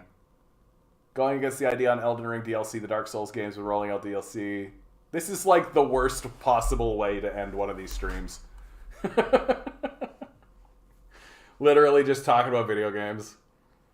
Oh well. I'm tired. This is a good stream though. I'm so I'm so pleased that you guys are here, dude. Like, I'm so pleased that you guys are here. Hogwarts is very interesting with its presentation of bourgeois ownership. Well, I mean, they literally have slaves, like the house elves. What are you saying about Sam Cedar? I feel like your first comment didn't come through, Major. So J.K. Rowling is a fascist conservative? Yeah, big surprise. She is a billionaire, after all. Yeah, we have to stop the microaggressions and move the Overton Square to the left. Yeah, for sure. The Giving claim ownership of everything they make. They sell a license to use the objects, but they can take them back at any time. Seems fine to me. Yeah, especially for art. Yeah, the goblins. Do the goblins live under a pizza shop? I don't think so, bro. I think they live in a bank. I felt better for the goblins than the quote unquote heroes. Well, I mean, Harry Potter just ends up being a cop, right? And like, yeah. Hey, I saw you on the clock apps drop by. I'm glad, Beto. I'm glad, bud. The TikTok to YouTube pipeline works. Look, here's my thing about, honestly, like, anti-Semitism, transphobia, it's all there. It's obvious, it's apparent, right? But the real harsh, if you want my serious harsh critique of the game, it looks like shit. It looks like shit. It looks like a shitty game. The gameplay looks like shit. All the spells look the same. It looks like every strategy is literally stand there and just go poik, poik, poik, poik. Right? And he goes Accio, Acclemio, Flammio. And all the spells look the same and act the same, more or less. Maybe they have like little tiny differences. It looks like it would have been a boring game if it came out in 2005. Especially now that we live in a post-Elden Ring world. Like, Elden Ring was a masterpiece of a game. And in that same year, there was another game that was actually also a fucking masterpiece on its own right, which was the God of War game. Right? And here they come out with this Hogwarts game that looks like it would have been shitty in 2005. Literally what you do is you stand there and you shoot your laser beam wand, and Harry Potter or whoever it is goes, Accio, Clemenco, come, and then the thing you're shooting it at goes and falls over or does a thing. Right? No, it's meant for children. Think better of children. Like, think better of children. You know what I was playing when I was a kid? I was playing Legend of Zelda: A Link to the Past. There's a fucking game. I was like 12 years old playing that fucking game. Like I was playing like Mario Brothers and shit. Right? I was playing fucking Diablo 2 hardcore mode when I was a kid. It's obviously a cash grab for Harry Potter nerds who don't care if what they're playing is good or not. It's a shitty game. It's just a shitty game. It looks shitty, it plays shitty. Like, I bet you it'll just grab you by the cock and lead you around with like a little checkpoint thing telling you, go here, take your broom and go here. Right? When I was playing fucking video games when I was a kid, they were like, yeah, you gotta go east. Well, where? East. Okay. Well, bye. Yeah, have fun going east. And you'd go east, and there'd be a big fucking desert. And like screens of monsters and shit. And you'd be like, well, there's a cave here. Maybe that's what they meant when they said go east. And you like go in the cave. And there would be like, just like a big bomb there that would blow you up and you would die. And you'd be like, well, I guess it's not that. Like, this Harry Potter shit looks like trash. And the people who play it, like, transphobia, anti-Semitism is enough to convince me that I'm not going to engage with that game. But if you are genuinely sitting down and playing that game and playing it all the way through and being like, Accio, then you are just a shitty gamer and I don't respect you at all.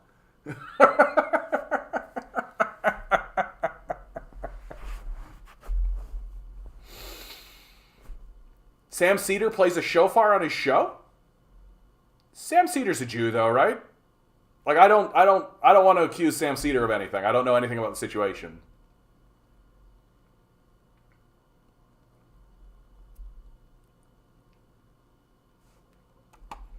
Mr. Moon. Oh, don't worry about it, dude. I bet you anything that if I understood the reference you were talking about, that was fucking hilarious. Remember, be nice. You're right, Santora. If you play the Harry Potter game and are oblivious of the anti-Semitism or the transphobia, and you enjoy the game and you play it all the way through because you want to be in Hogwarts and live the little Hogwarts life, and all of that, then I hope that your taste in video games improves.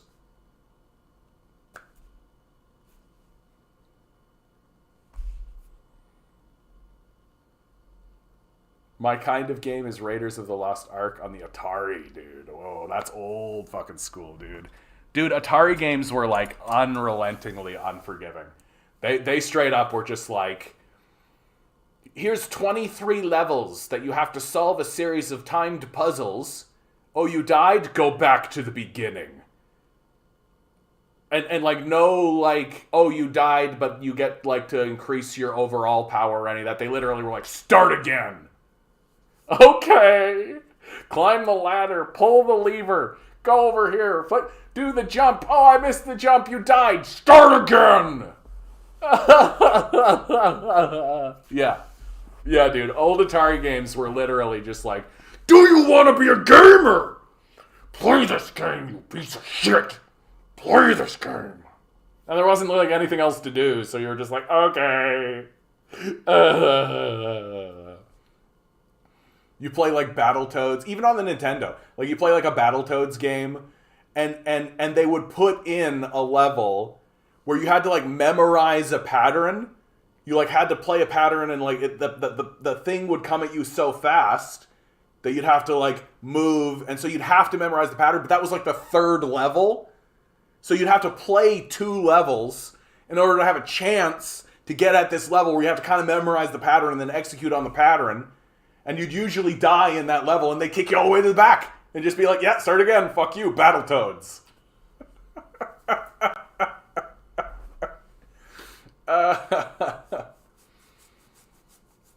As a Jewish person, I truly don't understand anti-Semitism or bigotry in general. I can try to explain it for you, River. I think that human beings have built inside of their consciousnesses in-group, out-group thinking. That we naturally want to be on the in-group. So there's a phenomenon that I think happens to humans. That you'll stand in front of a billboard, and the billboard will say something stupid, like, cats are dogs. Well, most people won't turn to the person standing beside them looking at the billboard and say, that's fucking stupid.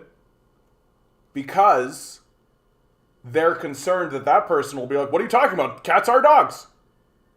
And they don't know what the score is. And so most people will say, well, what do you think of that? Well, that's a thing, isn't it? Something like leading, like that. They don't want to commit to an opinion, but they want to get an opinion from the people who are around them. And so that person will turn to this person, and that person won't go, well, that's fucking stupid. Because this person could go, what are you talking about? Cats or dogs? That's exactly right. There's a big billboard here. They spent $1 billion. Obviously, there must be something to it. Well, and they'll say, yeah, that is something, isn't it? Huh. And they'll kind of have an innocuous conversation about it, more or less, and then kind of just concede to the billboard. Because the billboard's big, and obviously a lot of money was spent on it. There must be something to this. And so internally, each individual person might think, that's stupid. Cats aren't dogs.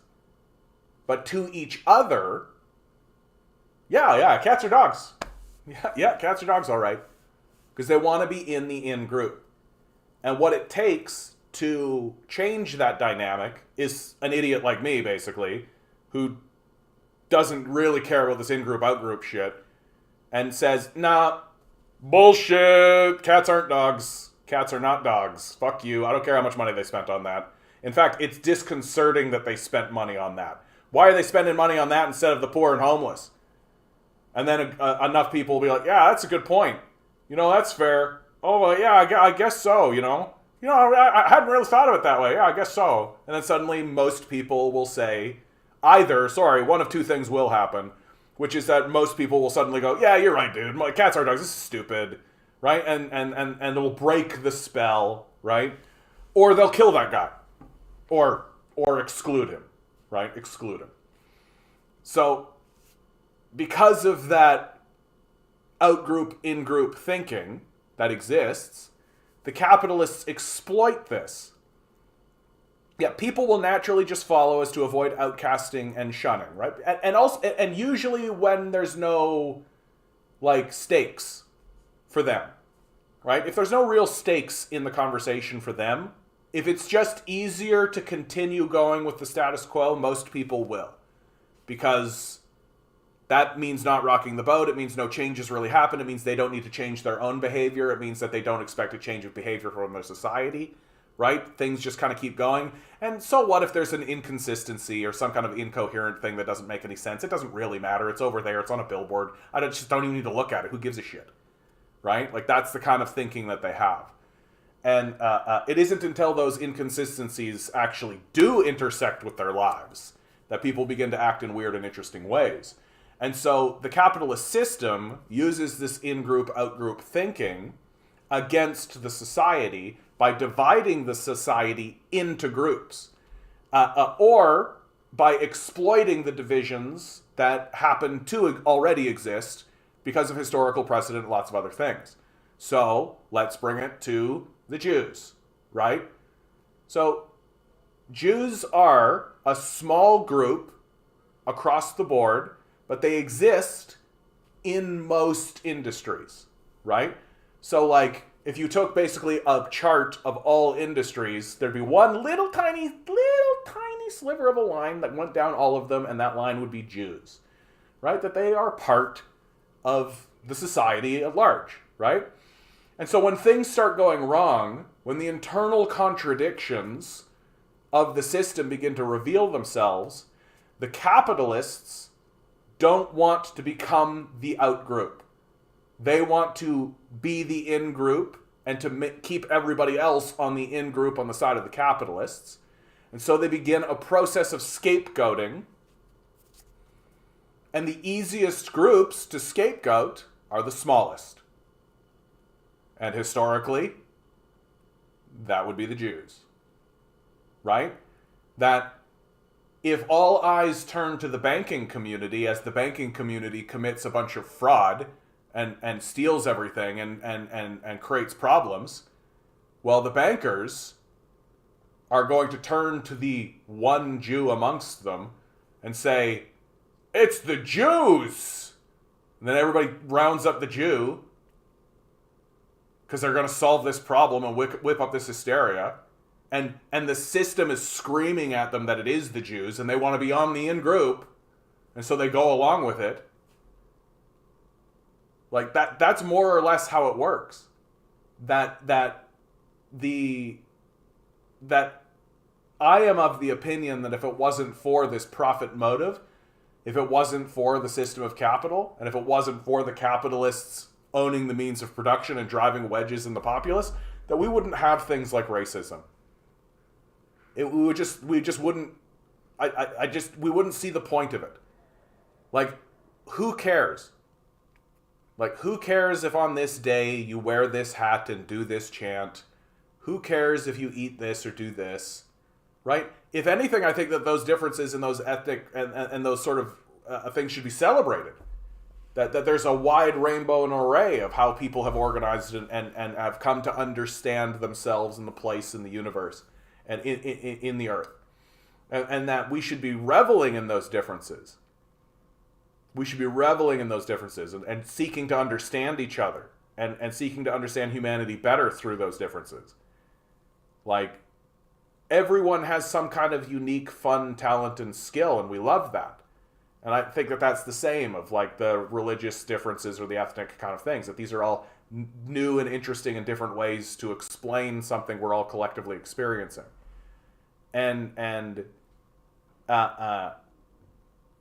Yeah, I knew capitalism had a hand in it. That's why intersectionality is important. Yeah, and to me, it really is just like, it's this natural in-out grouping that humans do, because I think humans just want to be on the in-group, intersecting with capitalism's desire to scapegoat vulnerable communities and groups during periods of crisis in order to protect itself and keep itself on the top of a hierarchy and be in the in-group, so that the people don't get them and throw them into the out-group and start out-grouping them. Instead, they grab the Jews, right, black people, right, pick a group, and they start out-grouping them. And to me, that's basically the beating heart of racism. That I don't think that you get racism without some kind of economic capitalist system, something like that. Off topic, just read some news. Remember when Trump banned 8 Chinese apps, including any dealings with the owners of TikTok? Now Schumer says they should look into banning TikTok. Yeah, and to me, this is all hysteria. TikTok is owned, the servers rather, all of the information that goes onto TikTok is owned by a server company called Oracle that is in Texas. Like, TikTok in America is not a Chinese app. Like, it was made by the Chinese, but it was sold to Americans. And the Americans own and operate it. What's actually happening, in my view, with this TikTok thing is that TikTok is eating all of the other apps up. That the other apps haven't been able to match the algorithm, and everybody's tried. Like, you have YouTube Shorts, which suck. You have Instagram has also tried to do some kind of short thing, but it sucks as well. Facebook sucks. They don't know how to compete with TikTok because TikTok managed to figure out a lot of stuff really fast. And so because and what does that do? That puts TikTok in an out group, right? That TikTok is doing the best and the other apps can't compete and know that if they can't compete that they'll go out of business. So what are they doing? They're trying to find the support amongst their surrogates in the lawmaking thing to ban it. Under this premise, it's a Chinese happening, when the servers are owned by Texans. So they're just banning TikTok because they can't compete with it. That's basically what I think is happening. Vincent Thomas, no, not the apps. I mean, it's how I do my work, but I understand. YouTube Shorts blows chunks. No, like, YouTube Shorts, first of all, their videos are too short. You can't do like a 3-minute video. And then also, like, the system that they have, like, they don't let you do duets the way that TikTok does. They don't really have a good repost system. Like, all of this, it's basically TikTok, but much worse. Like, much worse. And so instead of actually creating a better product, they're just going to try to ban TikTok. Capitalist innovation. Yeah, I know, man. I just wish we were sitting in a room talking. That'd be pretty neat. Maybe we could actually organize then. Yeah, Vincent. I've always said it. The weakness of this is that we are all distant. Like, we're spread out. Right? There are people on the East Coast. There's people in America. There's people on East-West coasts, the southern border. Right? We're all over the place. So we're isolated people who are in a solidarity movement with one another and are steadily growing and joining a voice, a rising community that is doing the same on these social apps. And it's not for nothing. Like, I take a look at this Ohio derailment story, and if it wasn't for people on social media insisting that it should be talked about, it wouldn't be talked about. And so it's not for nothing. And there is a building of class consciousness and all of that. But when it comes to the central thesis that I present, which is that the only way we're actually going to move the needle is by surrounding the halls of power, it makes this is not effective. That we have to think about doing something else. And I think the thing that ultimately, it's actually the scariest thing to do, which is interesting. The scariest thing to do is to knock on your neighbor's door. That's the scariest thing. To take a pamphlet and just put it under your neighbor's door. And just say, hey, we're having a meeting to discuss the rent is too damn high.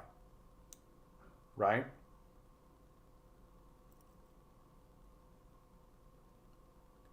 Listen to the monologues on Andor, especially Nemec's. You keep talking about Andor, dude. I have it. I just need to do it. Command Genius. Hey, Command Genius. Thanks so much for this, dude. Thanks so much for this. The anti-communist bingo. I was using it today. It made it more fun. It made it more interesting. For sure. I think I'm going to keep this around. Because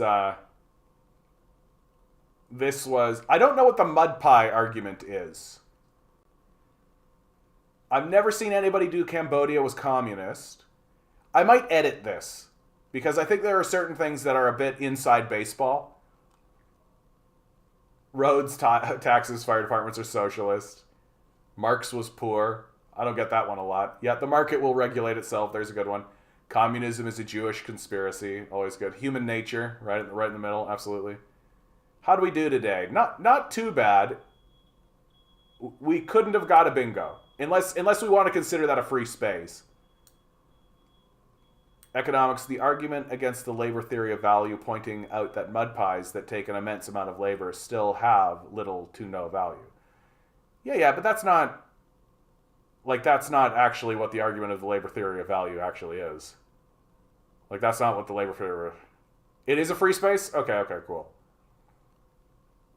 The mud pie argument is that if labor creates all value, what happens if I make a mud pie? Does that create value? No, that it's that for something to have extra value added to it, it requires labor. Am I going to reset the bingo between streams? You bet I am. Sure as shooting. Tex. I think that's the only fair way to do it, right? Like I think if I already had it already set up, that would be less fun. Freeze Peach, that's so funny. Capitalism made your iPhone. Yeah, exactly. Capitalism made your iPhone cost $1,000 instead of nothing, seeing as how the tax dollars subsidize every piece of it. Yeah.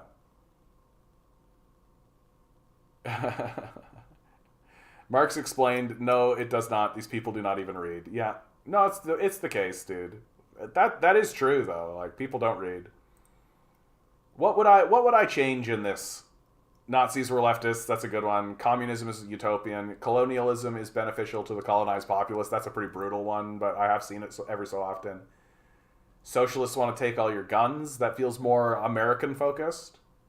Horseshoe theory, right? Which is that capitalists and communists are the same. I hope we get a bingo one day. I hope it does happen. I'm going to be really happy about that. Dude, this makes those people so much more fun. And it just shows you how unserious I think they are, which I think is important. I think it's really important to show these people how unserious I think their weird CIA propaganda is. All right. Guys, we've done it. We made it to the end. Glory be and mercy me. We've done it yet again. Always remember, each and every one of you is a quantum being walking around in quantum energy. These billionaires are spending hundreds of billions of dollars in the hopes you'll never even realize it. You'll just stay the good little commodity they need you to be. Revolt. Rebel. Repent. Good luck. We're going to need it.